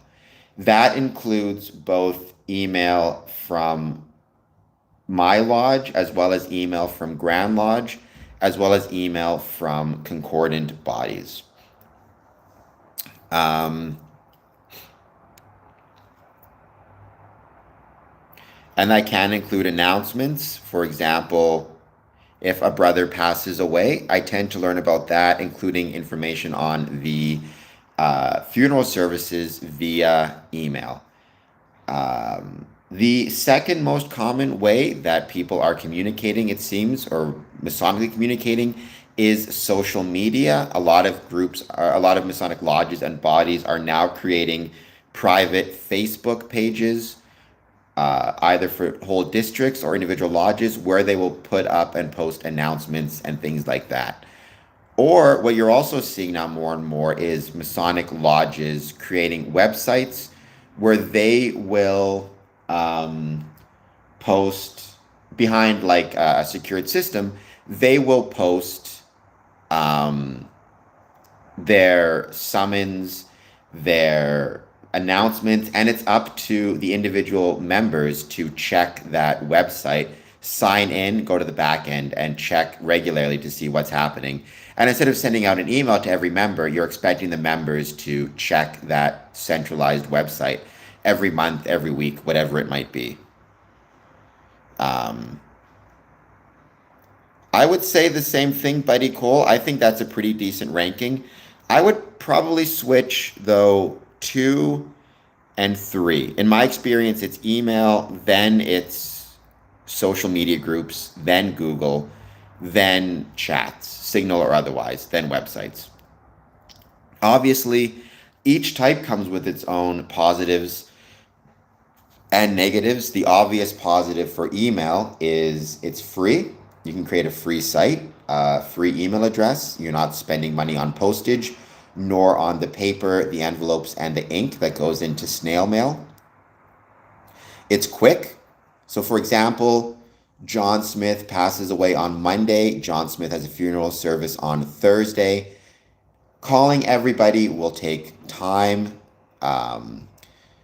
Sending a letter may not arrive in time, but you can send an email out and know that within seconds it's getting to the place it needs to get to. The negatives of it are obvious, the main one being potential for hacking. And if you have personal information on your summons, then that information could be subject to being hacked, which is why it's important that Freemasons take the time to maintain their personal email integrity. So if you are receiving a Masonic email from your lodge member, from your secretary, it's going into your personal account. You want to make sure that personal account is safe from hackers, lest it ends up, personal information ends up in the hands of said hackers. Also, another negative for email is it's less of a personal touch. There's been a lot of studies that have indicated and shown that Freemasons, um, as a general rule, not just Freemasons, I should say, millennials, get a feeling of connection from snail mail or physical letters that they do not receive from emails or electronic communications. And that personal touch is more likely to elicit a response. That's why, even though it's cheaper, many fundraising groups and fundraising organizations are still sending emails, or still sending, in relation to emails, or in addition to emails, are still sending physical letters, because they find that physical letters often elicit more of a response than otherwise. Um, so I think we as Freemasons maybe need to consider doing things such as, for example, sending 2 physical letters per year to membership to maintain that physical connection, physical touch. However, going back to this idea of okay, well, thank you for sticking around, and I'll be done probably in about half an hour or so. Let me know what you think of this topic, Freedom is Yours. I don't know if outside of, you're not a Freemason, but maybe if what I'm saying resonates for you in your personal or professional life. If you've been struggling with email fatigue, for example, I'm going to talk about what I mean by that in 1 second. But to what extent does electronic communication affect you? Um, there was a report done from Email Toolster, published July of 2025. In 2024, 361.6 billion emails were sent per day. An estimated 376.4 emails will be sent per day in 2025. And by 2027, there is an estimated 408.2 billion emails that will be sent per day. Nearly 4.2 million emails are sent worldwide every second. And the global email user base is forecast to grow to 4.6 billion by 2025. Right? From an individual perspective, actually, I want to talk about country. The US sends nearly 10 billion emails per day, the most of any country. So if you are an American Freemason, you are in a country which is receiving 10 billion emails or sending 10 billion emails per day. A percentage of those are Masonic emails. UK, 8.3 billion emails per day. Austria, Japan, and India, 8.2 billion. Australia, 8.1 billion emails per day.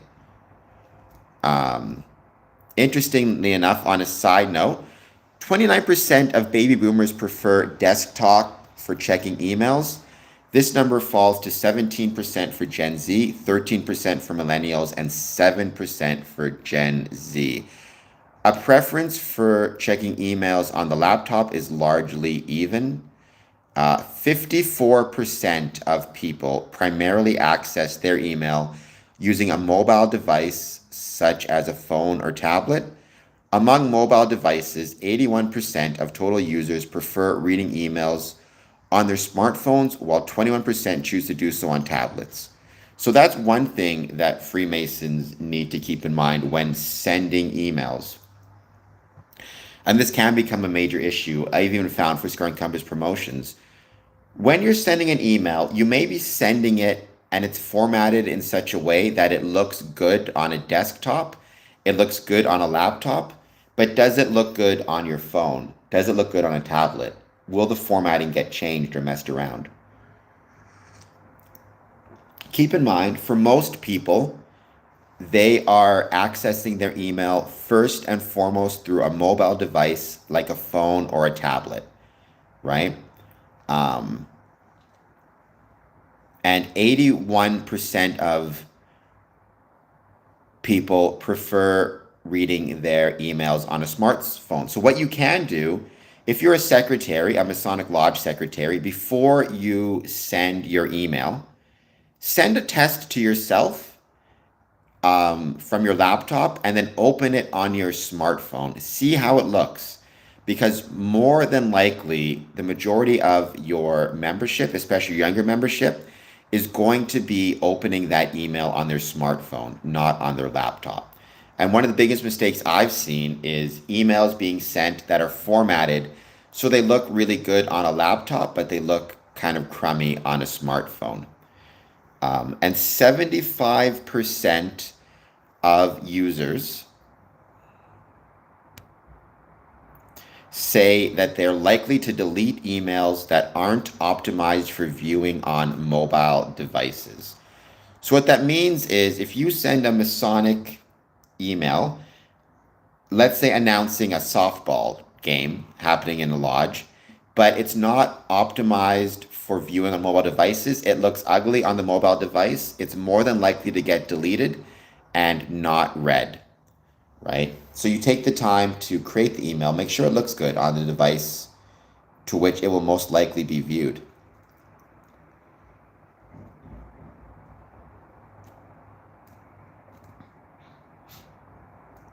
Right? The global email user base is forecast to grow to 4.6 billion by 2025, about 57% of the global population. So there's a better than even chance that any Freemason that joins Freemasonry anywhere in the world will be using email, or will be an email user.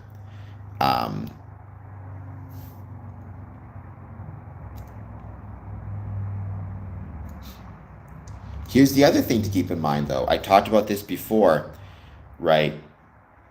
In 2023, 160 billion spam emails were sent each day, accounting for 46% of the 347 billion daily email exchanges. Of the 152 billion spam emails were sent each day in 2017, they made up 56.6% of the 29 billion emails. 96.8% of people report receiving spam messages. And China and US have the highest number of spam email by far. What does this mean?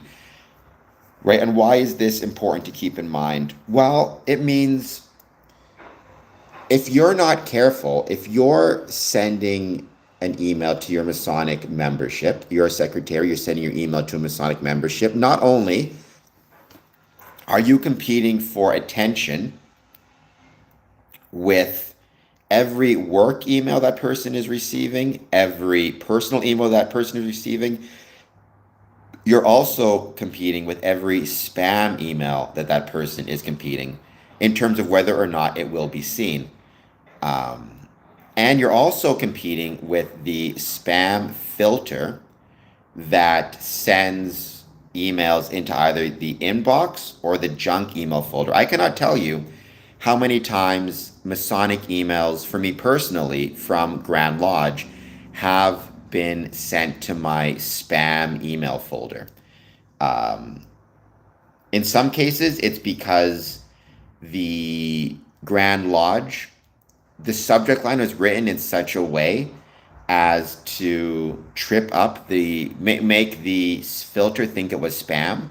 For example, if Grand Lodge is sending an email and the first line of the subject is survey, they're asking Masons to respond to a survey about their Masonic experiences, that is very likely going to end up as a spam email. Or something from a third-party source. So for example, when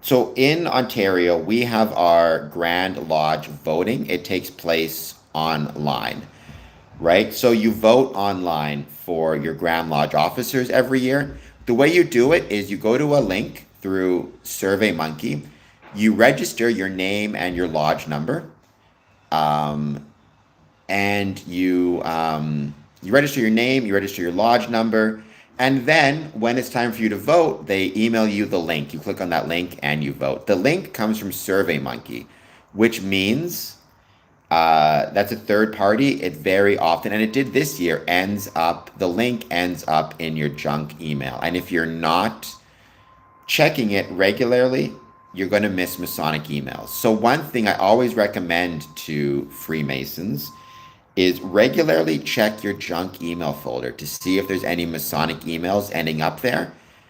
And then set, if you click on it and then click it's not junk, there's usually an area where you can make your settings such that emails from that particular email address don't end up in junk, but end up in the main folder.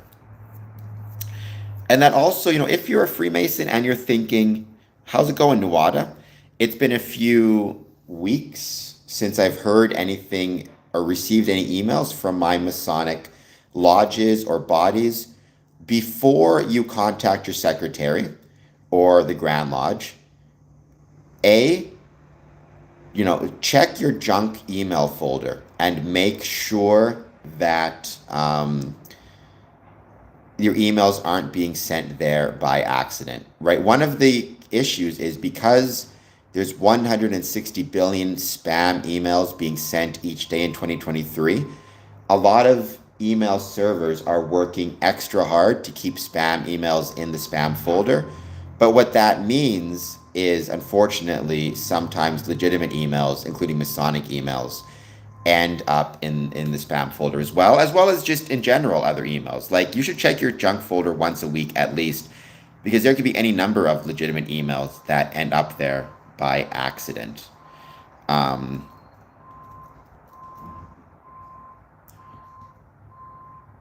Right? Here's a really interesting point as well. 43% of users who unsubscribe from emails report the reason as too many emails from sender. Now, if you're a Freemason, you cannot unsubscribe from your secretary sending you emails. You can maybe ask the secretary to stop sending you emails, but you kind of need to receive them.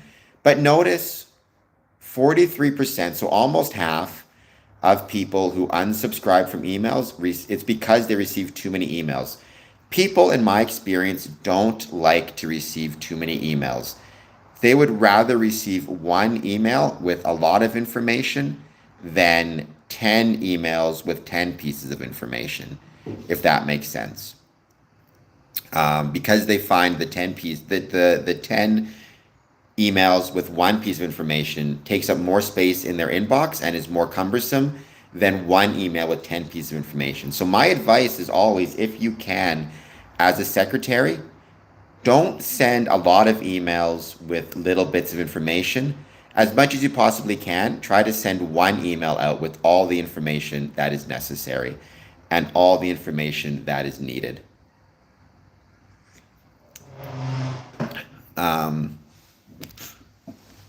Otherwise, they can't unsubscribe, but they're just going to stop reading. They're going to stop opening them. Right? 10.5% of all emails end up in the recipient's spam folder. 76% of people check their spam folder. 38% check it every week, while 25% check it a few times a year. So what does this mean? This means if you're, let's say, a Masonic lodge and you have 100 people in your lodge, 38 members are checking their spam folder every week. 25 of them are checking it a few times per year. So if emails are ending up in the spam folder, you're not going to be seeing them regularly. So again, check your spam folder.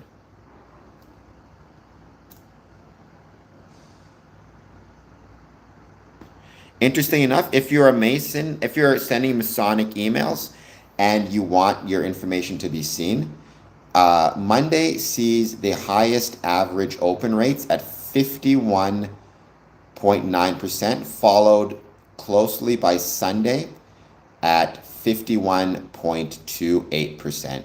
Wednesday sees the lowest. So it might be worth sending Masonic emails on Monday or Sunday when it's more likely that they will be opened. Is something else to keep in mind. Interesting enough, I send my Square and Compass emails every Sunday, or on Sundays, I should say. So what can we as Masonic secretaries do,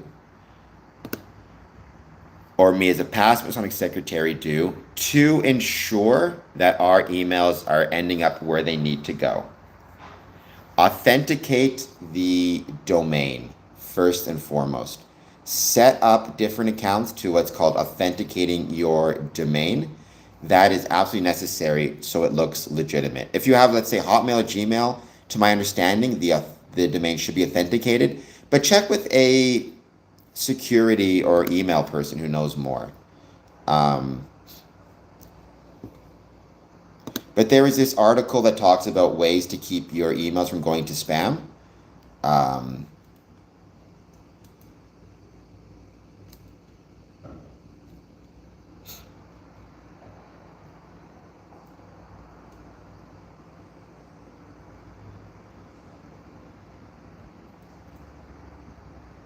So first of all, it's the number of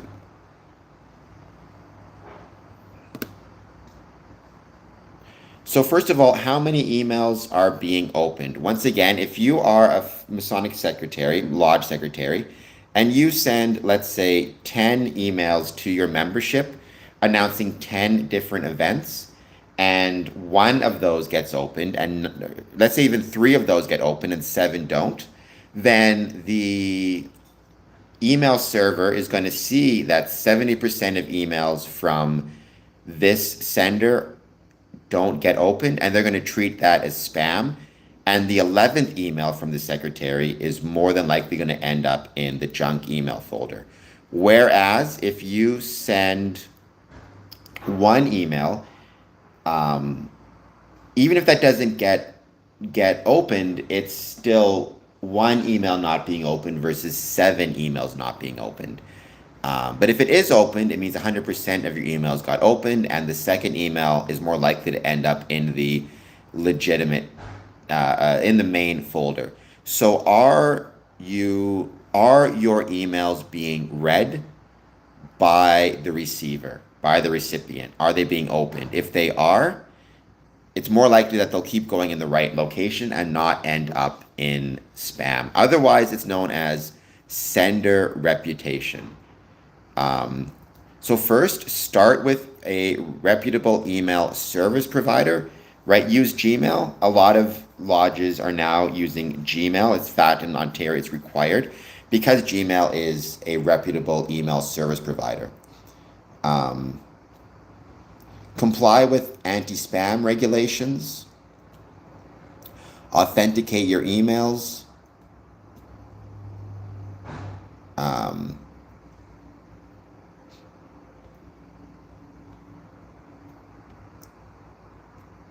So all of those things make a huge difference in terms of verifying and regularly clean your email list. If you're a Masonic Lodge secretary, one of the biggest mistakes you can make is having an email list that's out of date. So let's say, and I've seen this happen on email lists before. You have a Masonic Lodge member who is, you have John Smith is your Masonic Lodge member, and his email address is john.smith@hotmail.com. And then let's say he changes his email address to john.smith@gmail.com, right? One of the biggest things I've seen happen is you end up with a list where you have 2 email addresses for John Smith on it. You have john.smith@hotmail.com and john.smith@gmail.com.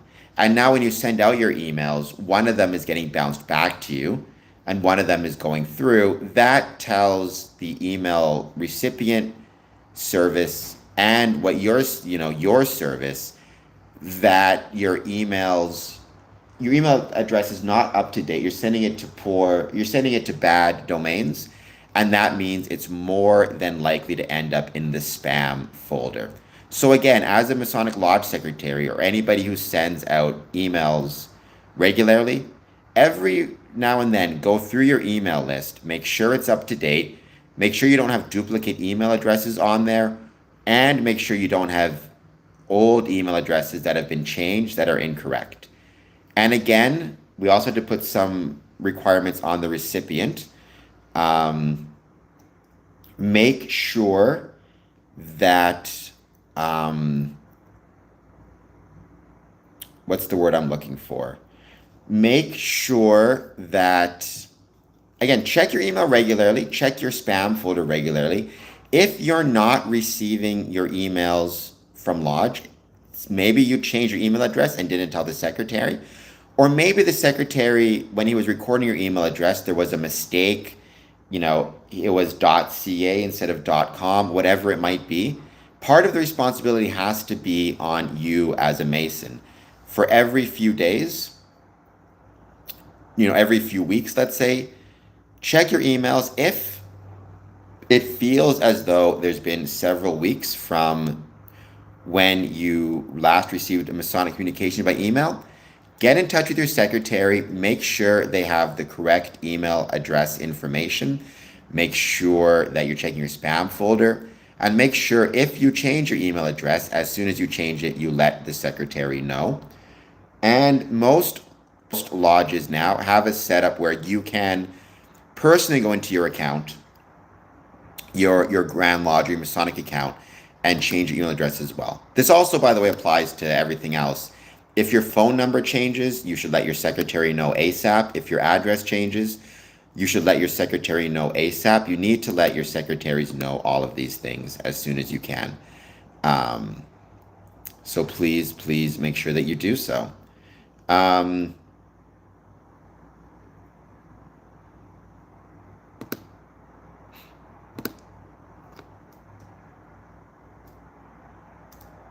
There are email verification tools where you can insert your list into the verification tool, and it will let you know which emails are still valid, which emails are invalid, which emails are spam traps. So the beauty of that is you have a list of 100 Masons, let's say 100 email addresses. You put each one into your list. You get back something saying 70 of these are good, 20 of these are no longer active, 10 of these, your emails regularly go to spam. Now you can contact those 20 Masonic brothers. You have to call them up and just say, according to this, your email address is no longer valid. How can we deal with that?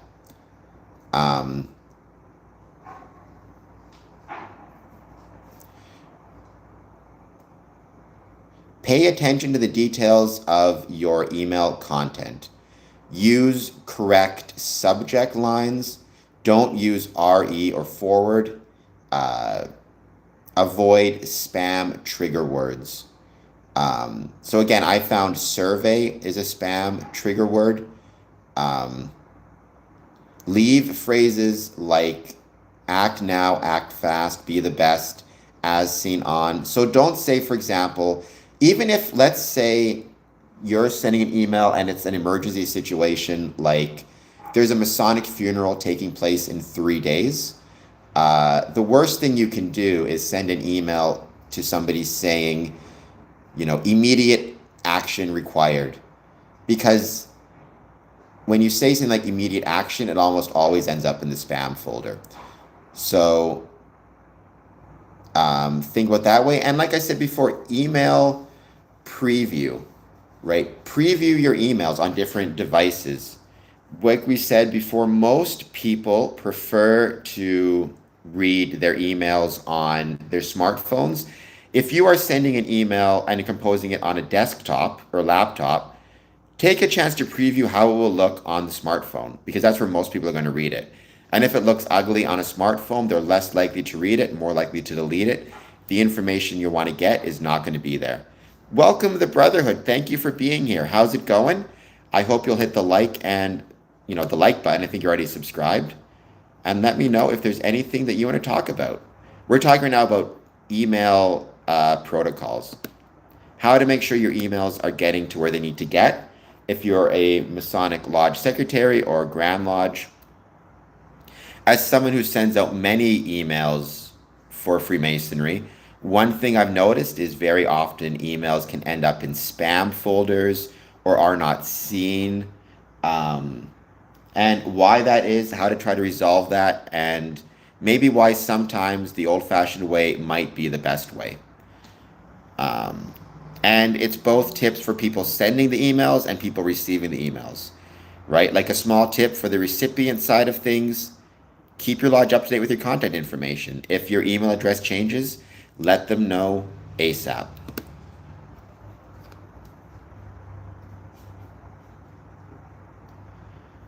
In case you're curious as to which email addresses have the largest market shares, Gmail sees around 121 billion emails exchanged every day. It has 35% of market share. Outlook has around 8.2% of market share. Apple has 50% of market share. And again, if you're a secretary, you're most likely to see the highest average open rates on Monday and Sunday, and the most click-through rates on Sundays also. Which means if you're sending an email for your Masonic Lodge and you're asking people to click on a link to, let's say, sign up for an event, they're most likely to click on that link on a Friday or a Sunday or a Wednesday. Emails sent after 8 p.m. also offer the best open rates. So if you're sending a lodge summons, your perhaps best chance or best idea is to send them on a Sunday or Monday after 8 p.m., which makes sense. More people are at home, they're relaxing, they're not working, they're more likely to open it at that point in time. Let me know if what I'm saying makes any sense, if you have any questions or thoughts on what I've said so far. And thank you, everybody, for being here. I hope everybody's doing well. Please take a moment, hit that like and subscribe button. To our newest person on the stream, hello. I hope you'll hit like and subscribe.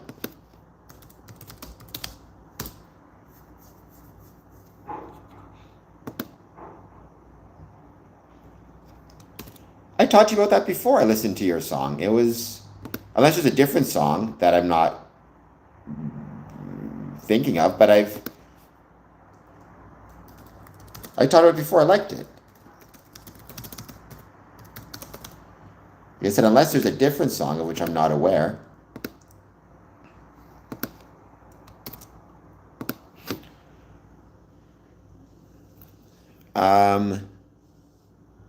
So freedom is yours. I'm almost finished my discussions. And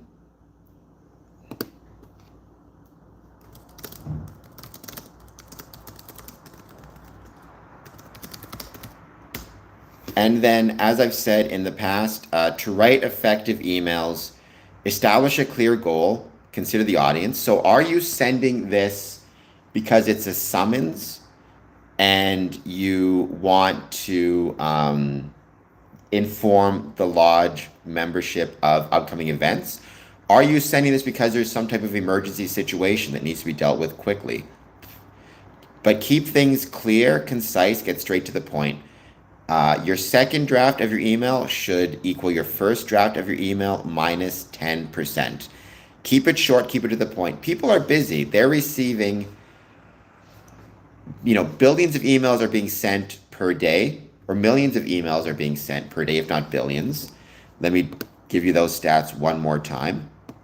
376.4 billion emails are being sent per day. The average person is receiving 121 emails per day if you count business, home, and spam.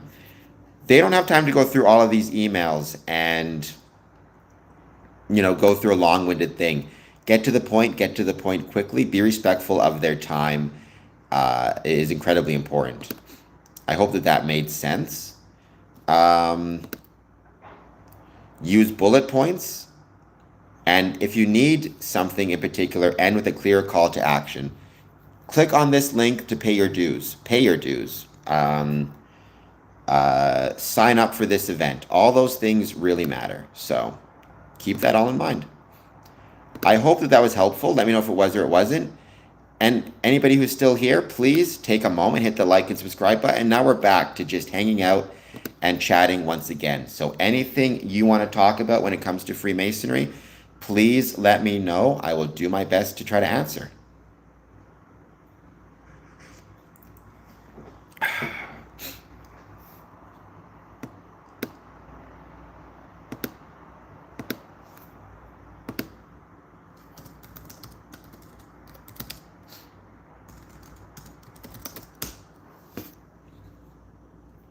And now we're back. I'm gonna wait to see if Freedom from Thought has any comments they wanted to make, or if anybody else has anything they want to talk about. Please let me know.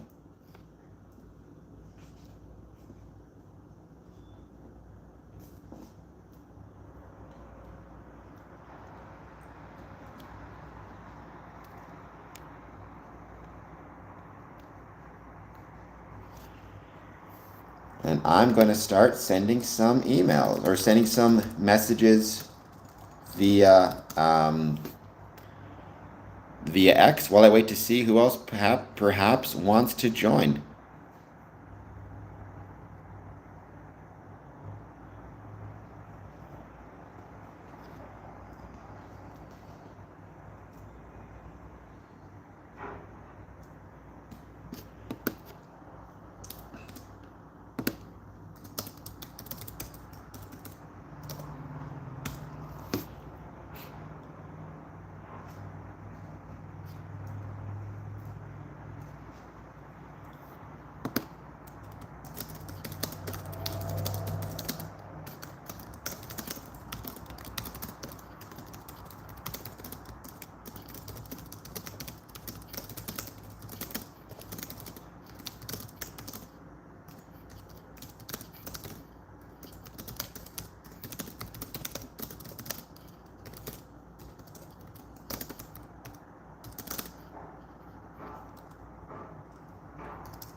We're going to give it a bit of time. We're going to see who else joins. We're at that stage where it's just hang out and chat, and whatever you want to talk about, please let me know.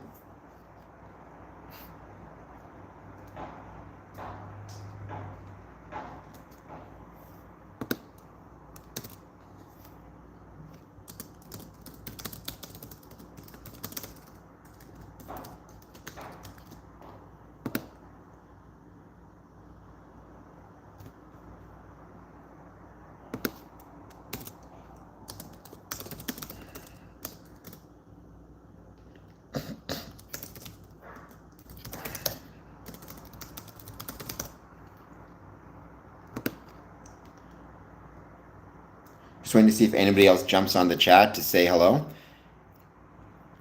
And let me know what you thought of my email questions, if you thought that they, or my discussion, I should say. If it made sense to you, if you have any ideas on Freemasons and email, if you think it would be worth it for us to spend more time focusing on maybe actual letters and actual snail mail and how those things are valuable.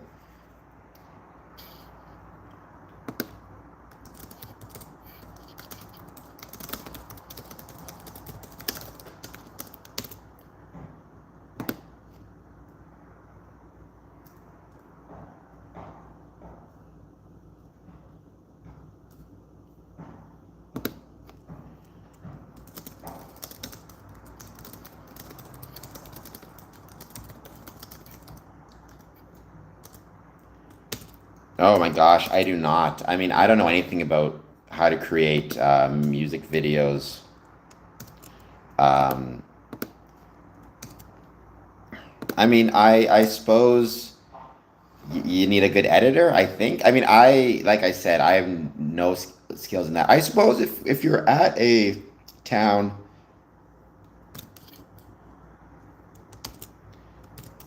if you're in a town with the university may have an AV department, and that AV department may be able to help. They maybe have students willing to just do some work um, for free, even as part of their class.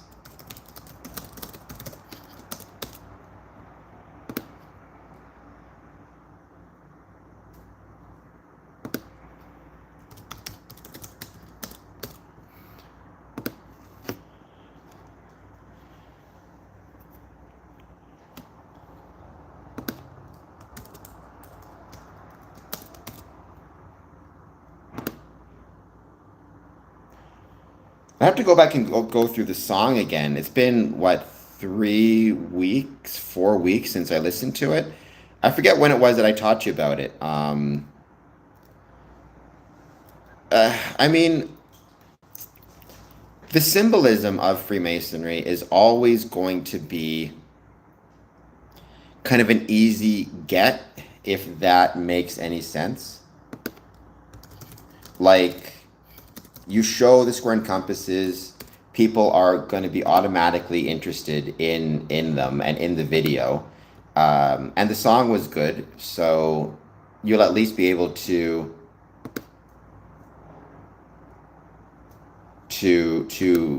keep their interest. But I mean, the square and compasses, you can maybe see about filming in a lodge room, but you need to get permission from your jurisdiction, obviously.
We're going to give it another, let's say, I still got a bit of time, but let's say another 20 minutes or so. That'll be 2.5 hours. Just going to see if anybody else jumps on to say hello. And as always, if there's anything else that we want to chat about.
I know I talked about this before, but um,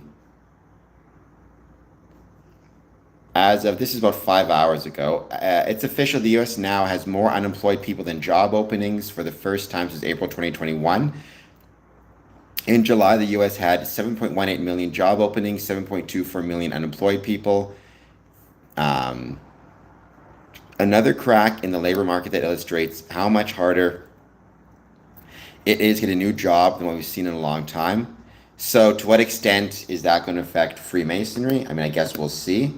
My suspicion is as jobs are harder to get, especially good paying jobs, you have men working longer hours for less money, working multiple jobs. And as a result of that, the danger is they're not going to have as much time to dedicate themselves to Freemasonry as they would have otherwise.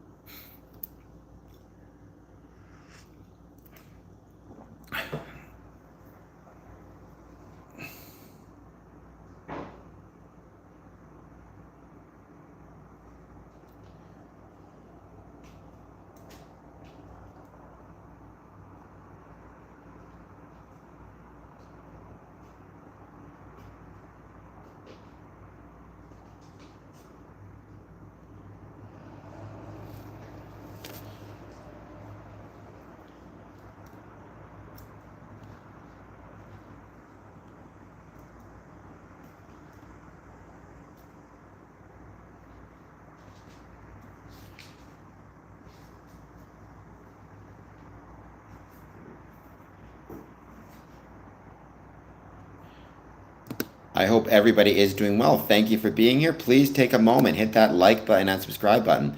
Let me know. Let me put this down here.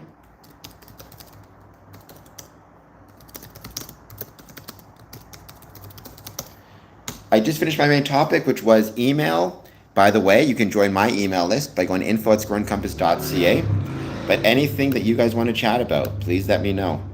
Positive, negative, or neutral, I'd love to hear it. I'm going to do this for another probably 20 minutes or so, and then we'll switch to a different, I'll finish this stream. I will be back at 1 a.m. this morning, so we'll see how that goes. That should be pretty tiring, but I enjoy the 1 a.m. streams.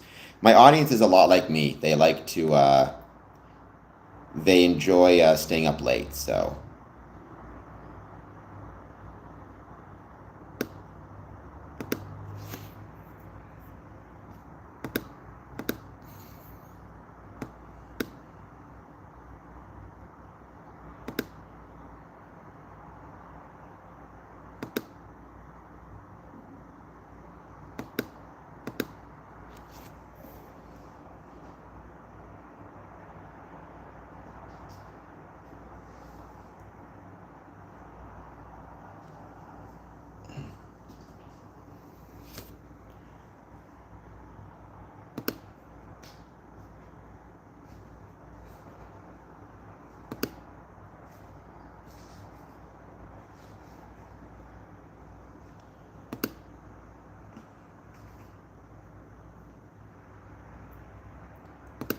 Welcome if you're just joining us. I'm going to give this another 15 minutes, unless we get some new people jumping in which case we'll keep going. But I think we'll probably give this another 15 minutes, then we'll call off the stream. Please, though, take a moment if you are joining to hit that like button, hit that subscribe button, and let me know if there's anything you want to talk about when it comes to Freemasonry. Yes, well, we're pretty much done. I mean, it's usually one topic, and I talked about email communications, right? Freemasons, by and large, email seems to be the most common way individuals communicate with Freemasons, like individual members communicate with Freemasons, with the lodges, and the lodges communicate to membership. However, there are issues with that type of communication, emails getting lost or sent to spam folders, not being formatted for the correct device on which they've been seen, email fatigue, email overload. And so we talked about ways that me as a secretary can make sure that any emails I'm sending about Freemasonry are getting to the people they need to get to and are being opened by the membership, and vice versa, things that the membership can do to make sure they're getting the emails. No, I mean, snail mail has a place, Rondo. There's been a lot of studies and research done that indicates that millennials especially really like getting snail mail. It makes them feel a connection to whomever sent it. So there might be a place for every, twice a year, Masonic lodges to send postage, to send actual snail mail to people as a way to create and maintain a more personal relationship. But no, I mean actual email.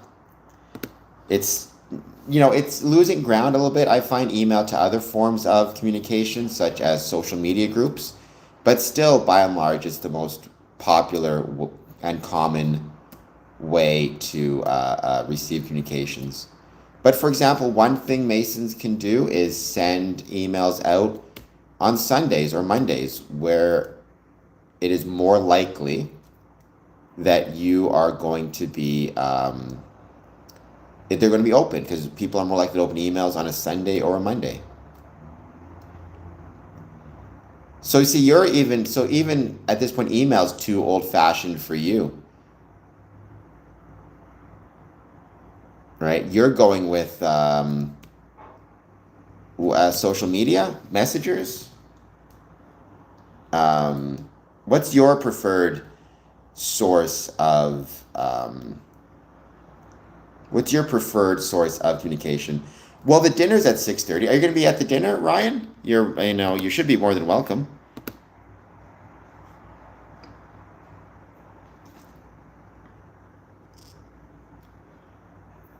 See, if email is slow, this must make me a really old guy. Because when I hear email slow, I think, geez, what else could there possibly be?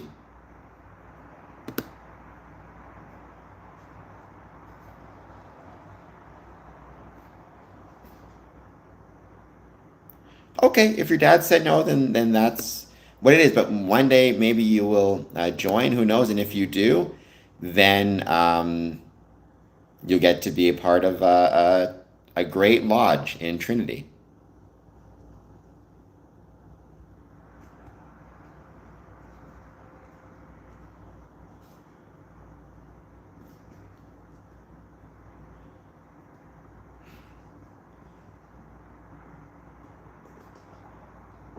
What would you say, in your opinion, though? Because you say each method has a purpose. So, what would you say is your most preferred method of communication?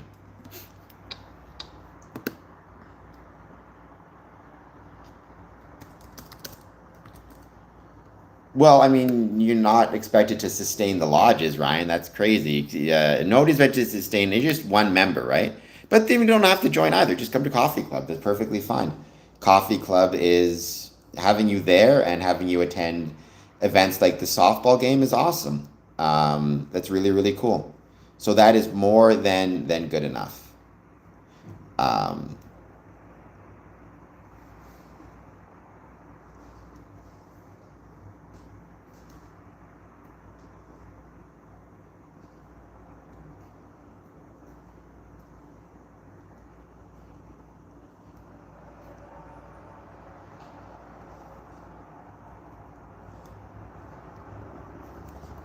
There is, I mean, that's one thing I've noticed. One way where it seems like Freemasons are not communicating with their membership at all anymore is through email, or is through, sorry, text messages. It would make sense um, to maybe on a lodge night send a mass text message just reminding people, hey,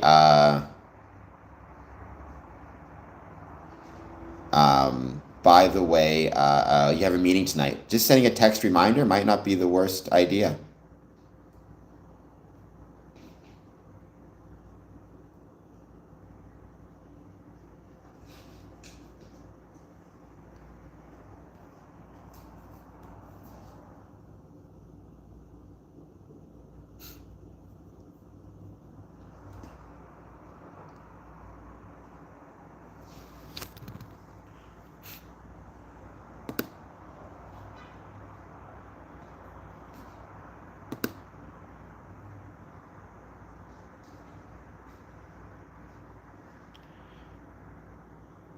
I mean, I've not played all of Assassin's Creed.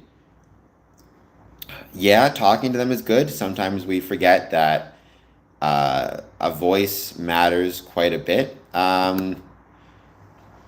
mean, I've not played them all, so I can't say. I have played Assassin's Creed 3 and loved it. So, I mean, a big part of me would recommend Assassin's Creed Part 3 because I enjoyed it very much and it has a lot of Masonic references. Beyond that, I cannot say. I mean, for me, my favorite video games, I think I've talked about this before, it's the Dead Space series, first and foremost. Um, I really love those. But yeah, there's a lot of different ones I really, really enjoy.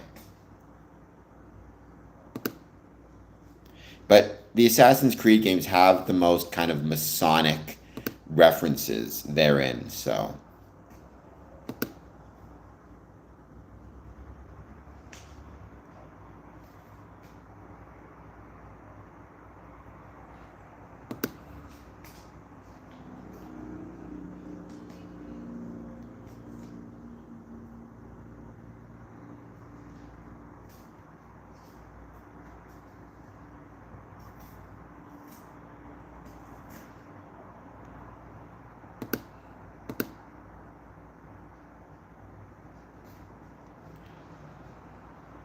dun, dun, dun, we're getting a bit more time. By the way, Mr. Keeps, I don't know if you heard my discussions on email etiquette, email protocols. I don't know what you thought of it. If you have any ideas, again, based on maybe even with your work or with your personal life, if you receive a ton of emails, to what extent some of what I was saying makes sense.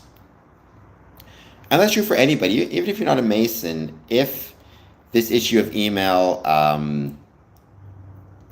fatigue, I think is the best term, applies to you, please let me know how and to what extent it does.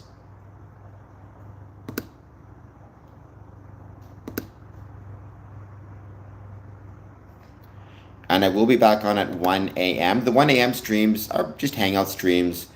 The 1 p.m. streams are the more direct ones. Tomorrow at 1 p.m., one of my discussion points, I think, is going to be the return to Masonic meetings. We are back, officially, unofficially, I guess officially back in Masonic season in Ontario. We're back to attending lodges once again after a summer, something of a break. So maybe ways to get ourselves back into that Masonic experience and Masonic feeling. And things that both administration and membership needs to keep in mind. Because it's got to be a relationship. One of my biggest complaints, issues, concerns that I've noticed is in Freemasonry, very often the discussion is always either on what lodge leadership needs to do to attract new members,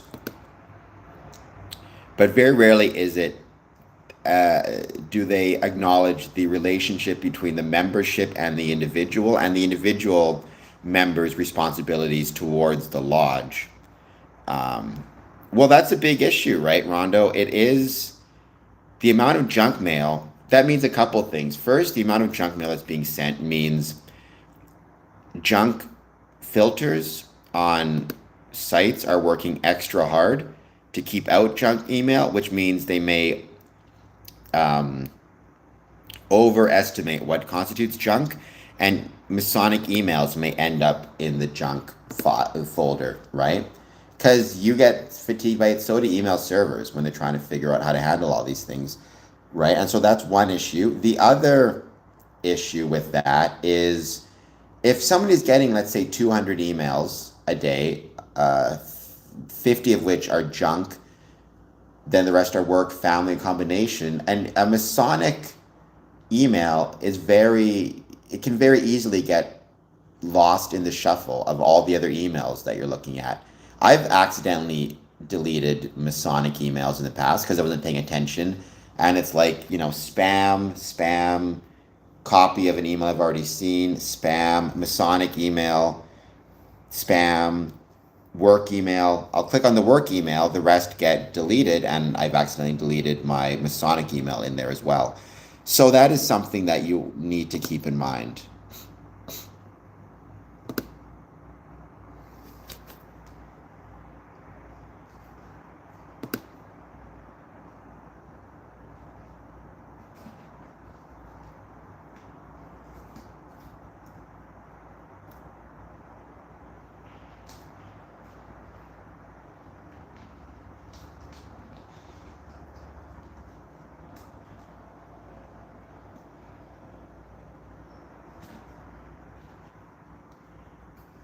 Right? But email fatigue is a real thing. And again, if email is the primary form of communication between a lodge secretary, lodge administration, and the membership, that gets very, very tough and very, very challenging as to how best to deal with it.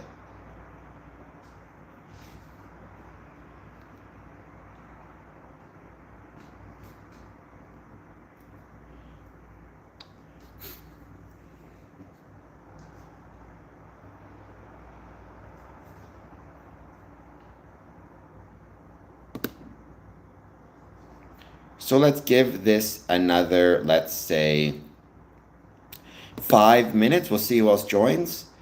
By the way, I'm going to have another 24-hour live stream coming up on September 21st. So please tune in for that. It's going to be a blast. But I hope in the meantime, everybody is doing well. And like I said, please hit that like button. Please hit that subscribe button. Join my Patreon, join my email list, all that good jazz would be much, much appreciated. And I hope that this was at least somewhat helpful for you guys in terms of information that you're getting that you can use for your Masonic career and communication therein. I'm going to try to make them that, yeah. because it seems that they always work well. So next one will be the 21st of September. Again, starting at 2 o'clock, we'll keep it at the same time, go from 2 to 2.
All right, I think we're gonna have 3 more minutes. I'm just waiting to see if anybody else jumps on to say hello. There was a person above who said they would have a question for me once I finished. Freedom is yours.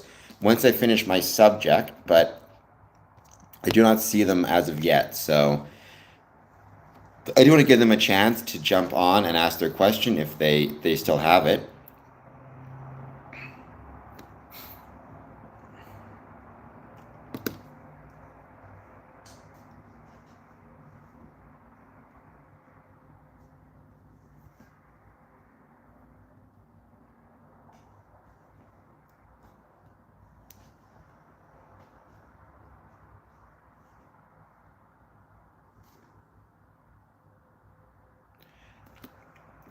And that's exactly, again, why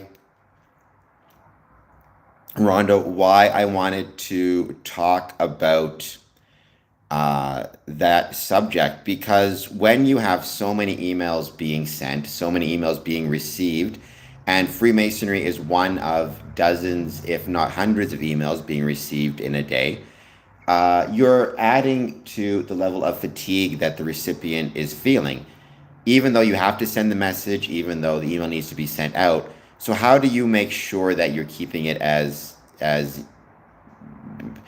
easy and user friendly for the recipient as possible? Sending it at times when they're more likely to open it based on research, sending it on Sundays after 8 p.m., for example, writing it and formatting it in such a way that it looks good not only on a desktop but also on a tablet or smartphone especially, because that's where most people read their emails. Making sure that the information you're providing is concise and straight to the point.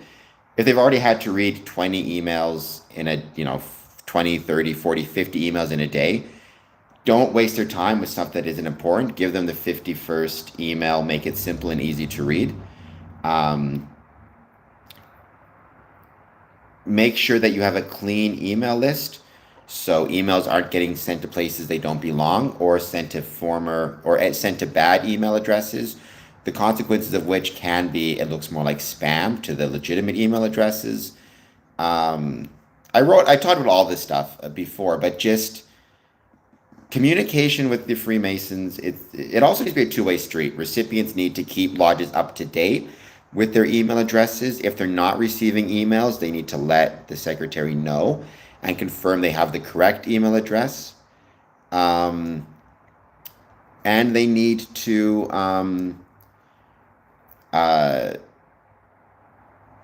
like I said, update on changes of email as soon as they can. Pelatiga. This channel is about Freemasonry. We explore the ways Freemasonry was and is relevant to the communities in which it is located. And I'm trying to do this for a living. So if you want to help me, please hit the like button and please hit the subscribe button. Those things help majorly. I'm 2 subs away from 2,520 subscribers, so I would appreciate the help and the support.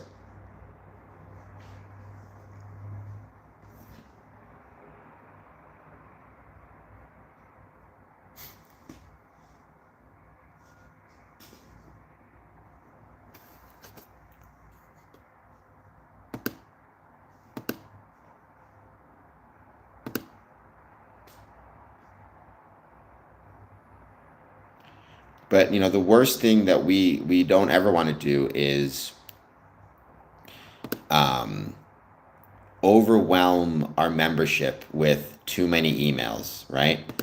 I think that is a danger. I mean, the reason I wanted to have this conversation is I once got into a conversation with a Masonic brother who I sent an email to him and he didn't receive it, or at least he didn't see it. I should say he received it, but he didn't read it.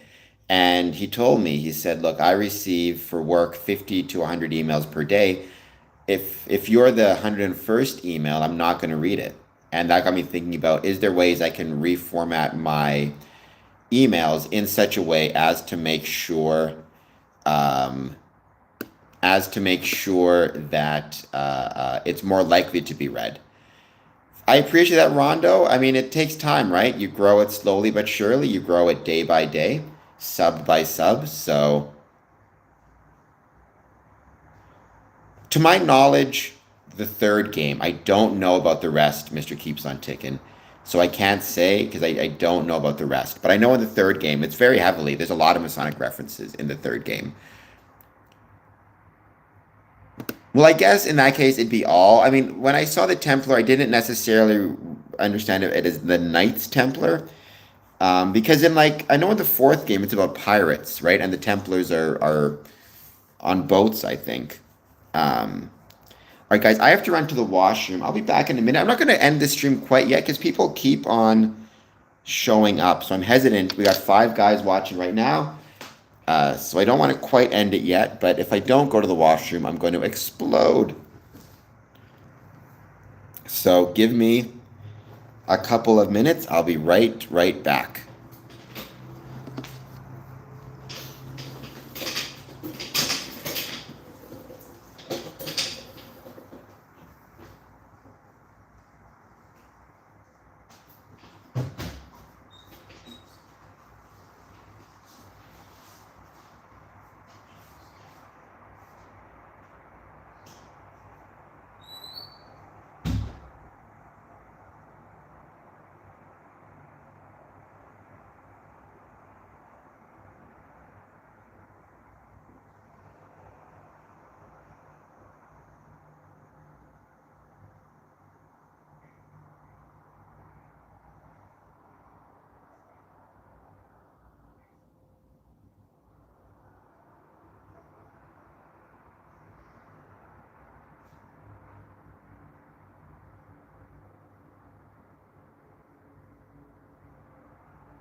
Okay, I am back. Actually, Mr. Keeps on Ticking, if you type into YouTube, um, uh, yes, Ryan. No, the Templars didn't fly the Jolly Roger. That was one of those kind of myths. If I recall correctly, well, I have to double check that actually. Let me double check that. It's a weird way to put it, Mr. Keeps on Ticking, but all right. Jolly Roger history.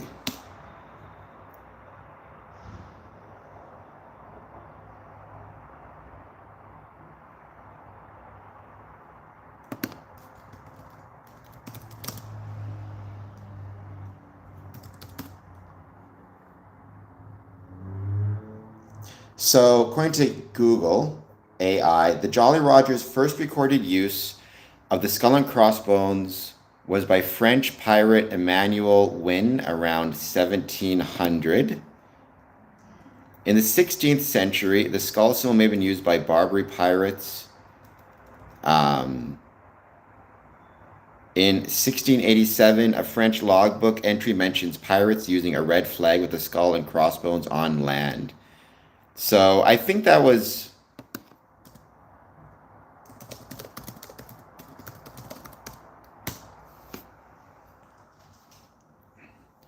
Yeah, according to Google, there's no historical evidence that the Jolly Roger originated with the Knights Templar.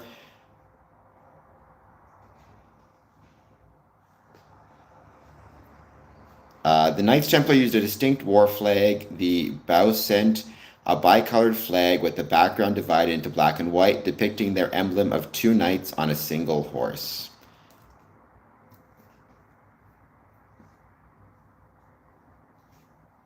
So yeah, that's always been my understanding as well. By the way, welcome. If you're just joining us, please take a moment, hit that like and subscribe button.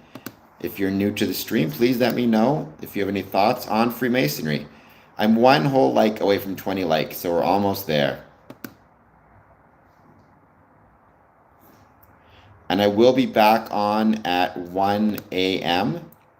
That's just going to be a hangout stream. And then tomorrow, 1 p.m., it's going to be talking about returning to Lodge, what that means for us, why that's important, just in terms of how to get back into the spirit of Freemasonry after a summer on potentially break. Yeah, it was French pirates who sailed it first. I always understood that to be the case. Right? It was the French pirate Emmanuel Wynne. Right. It may have originated from Jolly Rouge, pretty red. For a red flag, or Old Roger, a familiar name for the devil. But the first, yeah, it was Emmanuel Wynne. I think I'd read that somewhere before, if I recall correctly.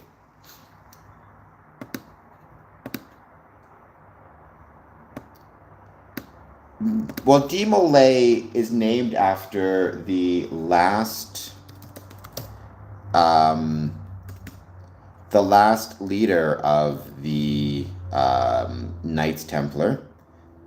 De Molay was a French man, but it was started itself in America. If I recall correctly, it was started in the American South, Kansas City, Missouri,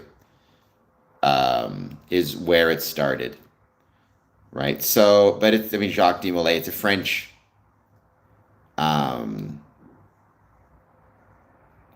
name.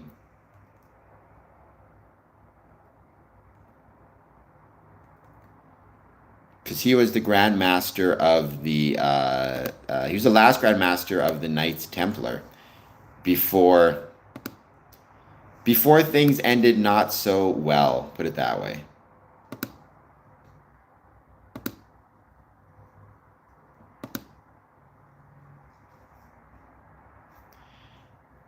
They did. I get that reference. I get Order 66. I get that reference. I know what you're talking about.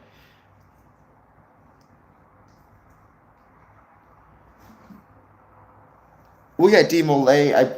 Jacques de Molay. He would have been French, right? But don't forget, that took place in 1308, if I recall correctly. I think I might be getting that date. Yeah, I think it was 1308 is when, the Knights Templar were Order 66th. Um, and the first use of the Jolly Roger was 1700. So there's about a 400-year gap between the last. But it's the time frame, right? Again, it's about 400 years between the end of the Knights Templar and the recorded use of the Jolly Roger. So if they were going to start connecting it, you would think that they would start doing a lot sooner than that. Plus, they weren't naturally pirates, right? The Knights Templar were not known for having any seafaring ability. I have no doubt some of the Knights Templar managed to escape the order, and some of them managed to escape the order. And 13 might be 1307, 1300 something managed to escape the order and might have also taken refuge aboard various types of ships, whether they be merchant ships or pirate ships or commercial ships, like pick your term. But the idea that they would give the Jolly Roger symbol, which never existed for them in the past, to these naval partners, I guess is the term, would be. I find it highly doubtful, right? I just don't see. Especially since they never used the skull and crossbones previously. Their flag was something different. Their flag was the two knights on a horse, something to that effect. But 1307 might be correct. It's 1300 something or other.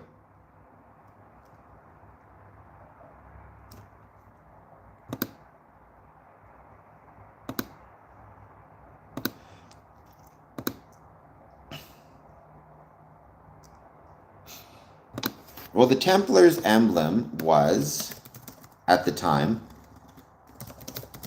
I'm not saying there's not some modern reinterpretations.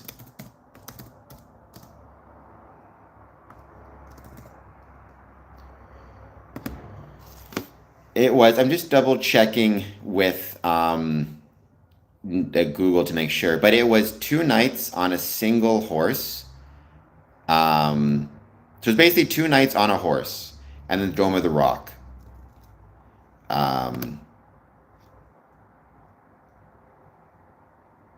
There was there was the Red Cross.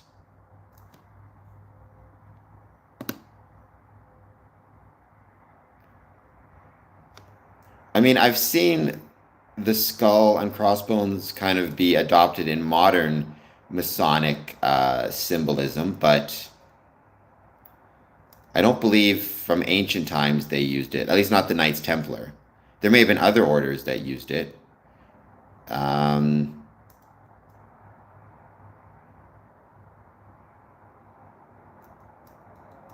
not aware of the skull. Hold on, let me try this. I'm just going to go to Google. Was the skull associated with the Knights? Again, I'm not a York-Rite guy myself, so you have to take what I'm saying with a grain of salt.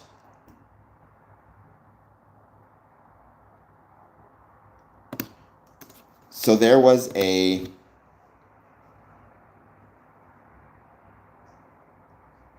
So it says here, some Masonic traditions, I guess there's what's called a skull of Sidon, legend accusations of worship during the Templar trials of the 14th. It sounds like, if anything, it was a conspiracy theory by the king and the pope at the time to accuse him of something. It looks like it's called the skull of Sidon.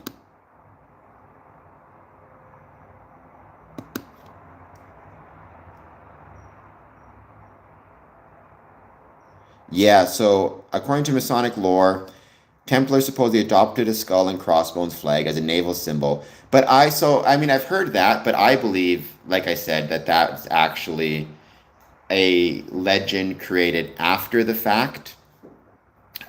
in order to, in the same way, you know, Masons will incorporate um, ancient Egyptian mythology and say like our practices evolved from ancient Egypt. They didn't actually evolve from ancient Egypt. There's a big gap, and then retroactively. So, right, I don't believe that at the time it was the case. Like I said, there may be Masonic. Uh, what's the word I'm looking for?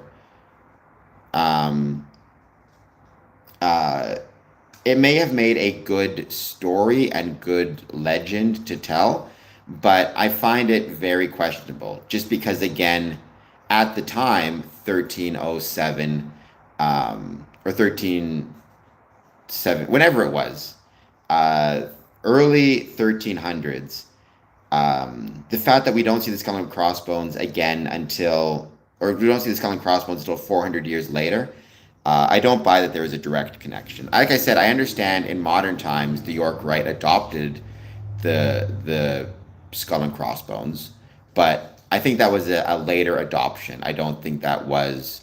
I think the term might be retconning, right? Which is what you do where if you have a television show and it runs for 5 seasons and you want to change something from a previous season, you just come on in season 6 and you say, well, actually, this thing in season 2 happened this way.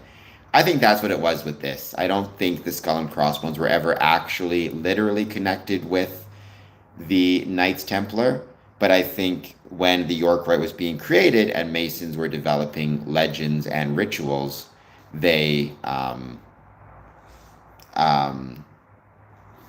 retconned the story, if you will.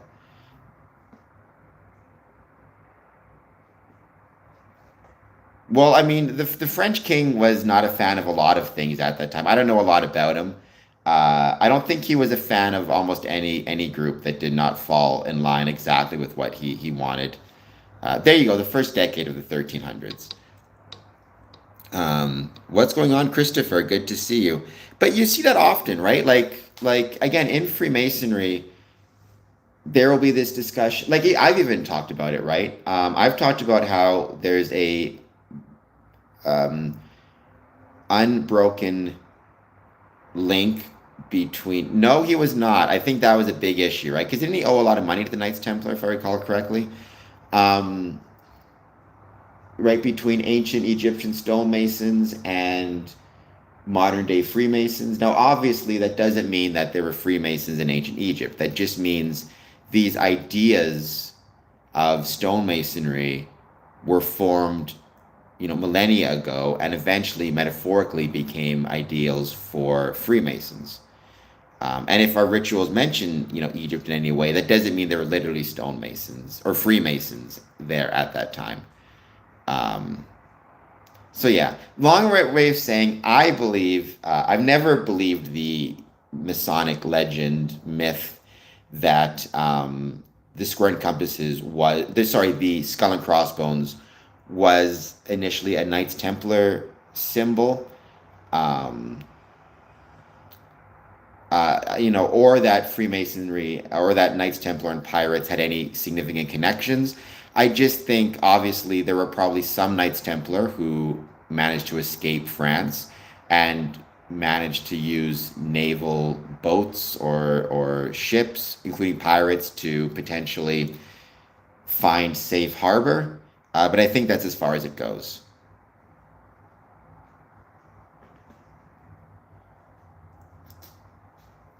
I mean, a lot of places have checkered floors. I don't think Notre Dame, other than the stonemason connections, Notre Dame.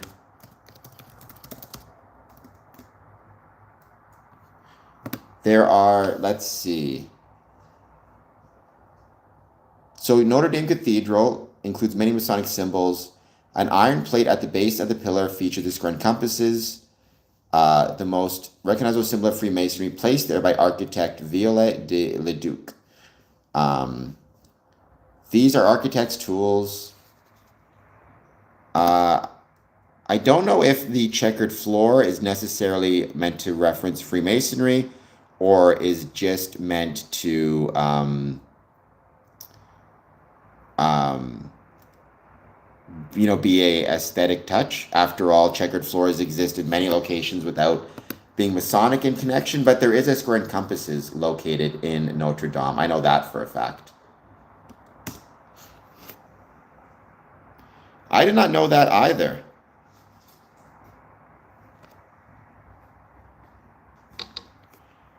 Are you a fan of Lego? I really want to create Lego Masonic temples, like modern day Masonic temples. I'd love to see Lego create those.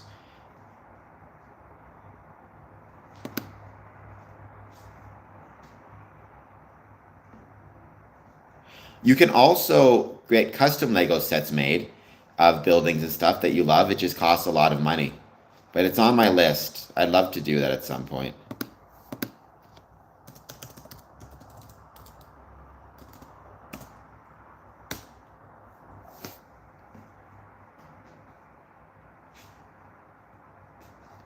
Nice. I don't know, there was a Lego architecture line.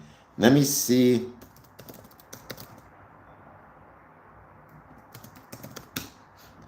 Lego Arc, let me just.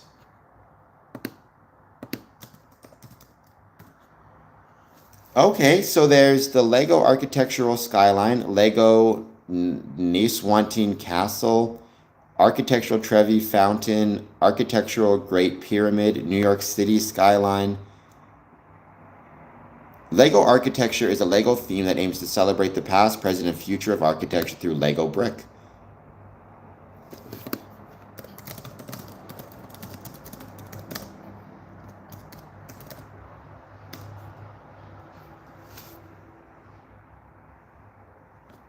Actually, they have a Lego Ideas website. That's really cool.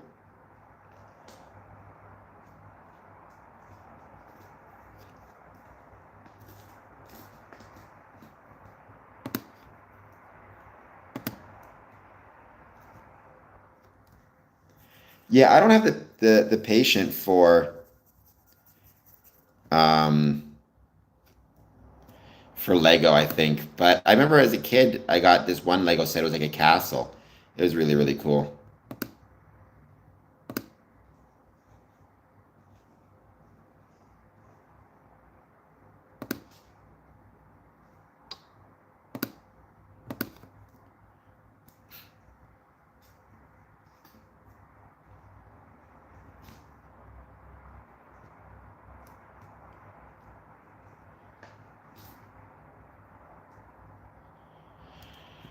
All right, guys, we've got another, let's say, 5 minutes. We'll do this for 3 hours today, because then I do have to get ready still for my Masonic meeting tonight. First one back after summer break. Not that summer break wasn't very, very fun.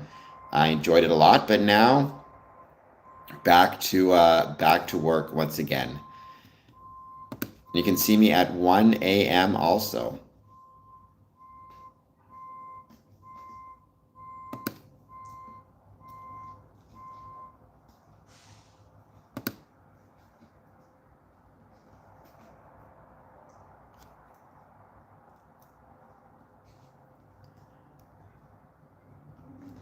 Do you have a favorite Lego set, Rondo? Like a favorite design or favorite thing you've ever done with Legos? No, just stay asleep. Don't wake up. I don't have to wake up as early as you, Mr. Keeps. So, by all means, just sleep.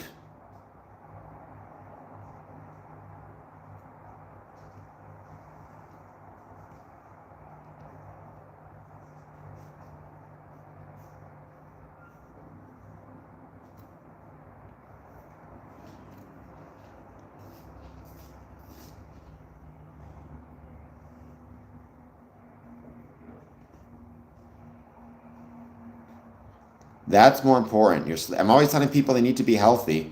Getting enough sleep is a big part of that. This is one of those do as I say, not as I do situations. So,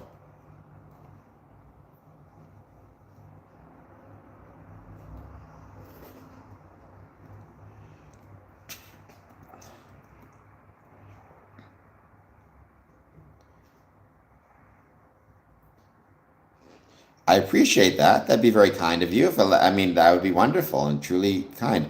Joe Lane. Well, Joe, I mean, You will sleep when you die, that's true. But hopefully you get some rest before that. One thing you can't do when you die is hit the like and subscribe button. So maybe before you end up there, you hit the like button and hit the subscribe button. I would truly appreciate it.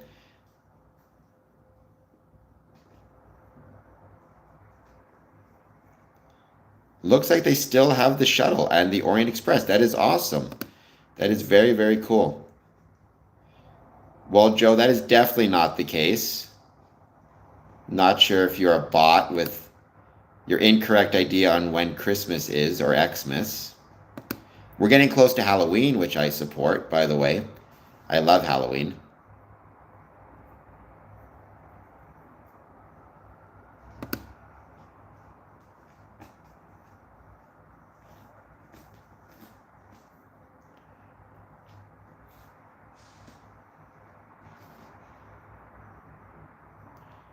I could see it irking. I mean, but I think that'd be a good thing. I think creativity like that would be something to celebrate. I mean, and it shows a level of lateral thinking, right?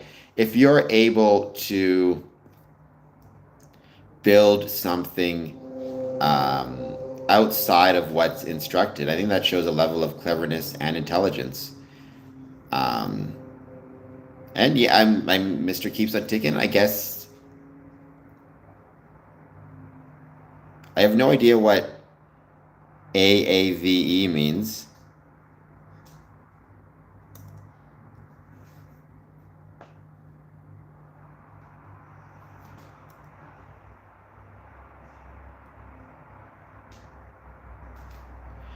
But whether you had two moms or mom and a dad or whatever it is, you are welcome on the stream, obviously. And I know, it's all.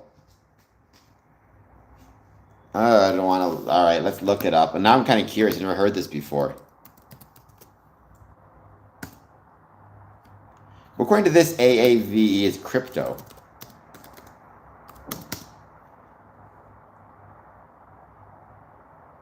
Oh, it's a regional dialect. I've heard that before, actually. One of my TV shows I really enjoyed bunch of years ago was uh, Under the Dome, it was called. And this one character was always saying, like, my mom's my dad's. So there you go.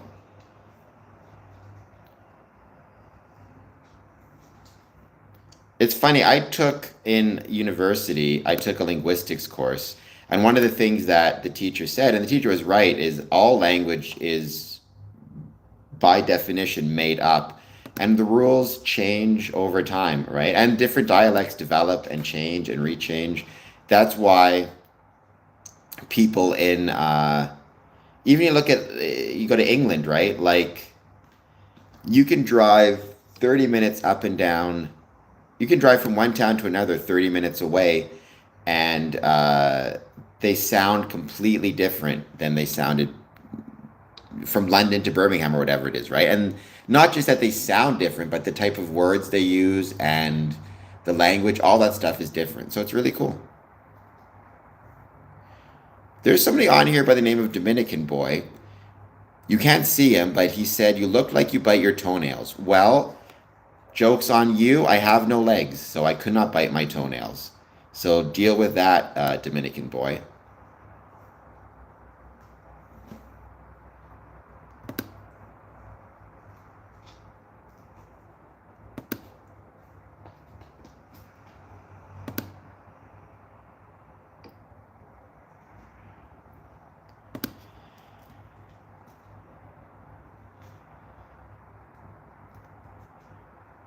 What is my favorite rap song?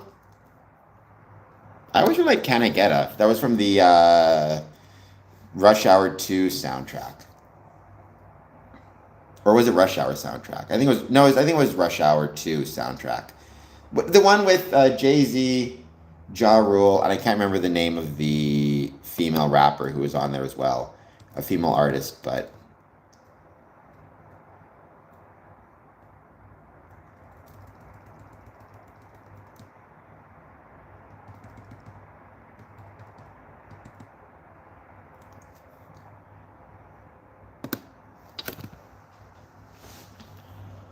Okay. Well, I hope that my ideas on email hygiene, email fatigue.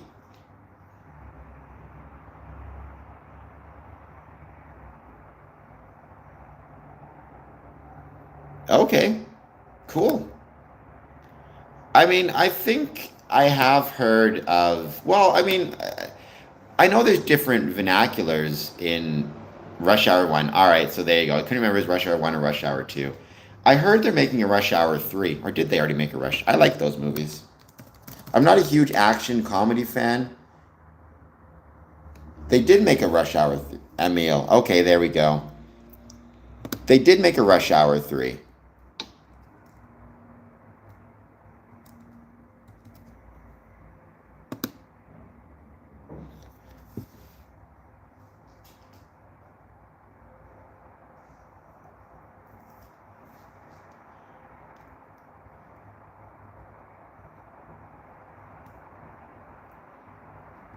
Wonder when they're gonna have a Rush Hour 4. Nowadays, you gotta have a fourth.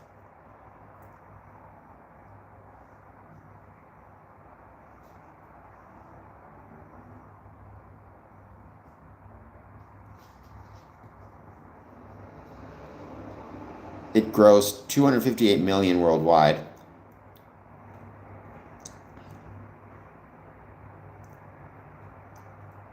So looks like there's no confirmation yet of a Rush Hour 4. I'm not a huge fan of action or comedies per se, but I did enjoy the Rush Hour films. So especially the first one. I liked that one quite a bit. I thought Chris Tucker was very funny in that.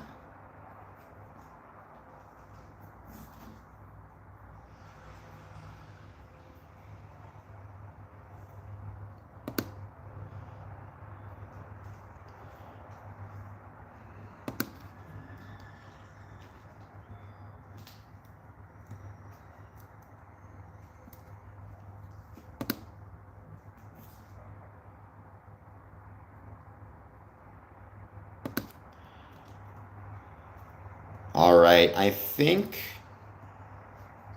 we will call this stream. I will be back on 1 a.m. and then I will be back tomorrow 1 p.m. And tomorrow's 1 p.m. stream, we're going to talk briefly about um,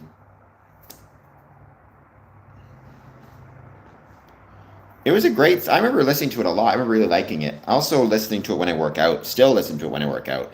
It's one of those songs on my workout list. So it's a great one. It was really enjoyable, and I always really liked Ja Rule too. I feel like he got a bad rap for some reason. I don't know. He got into some feud with 50 Cent or something. I really liked his stuff though. He was doing for a while. It seemed like a lot of things with Ashanti, I think it was, and I really enjoyed those songs. So, all right, guys, talk to y'all later. See everybody very soon.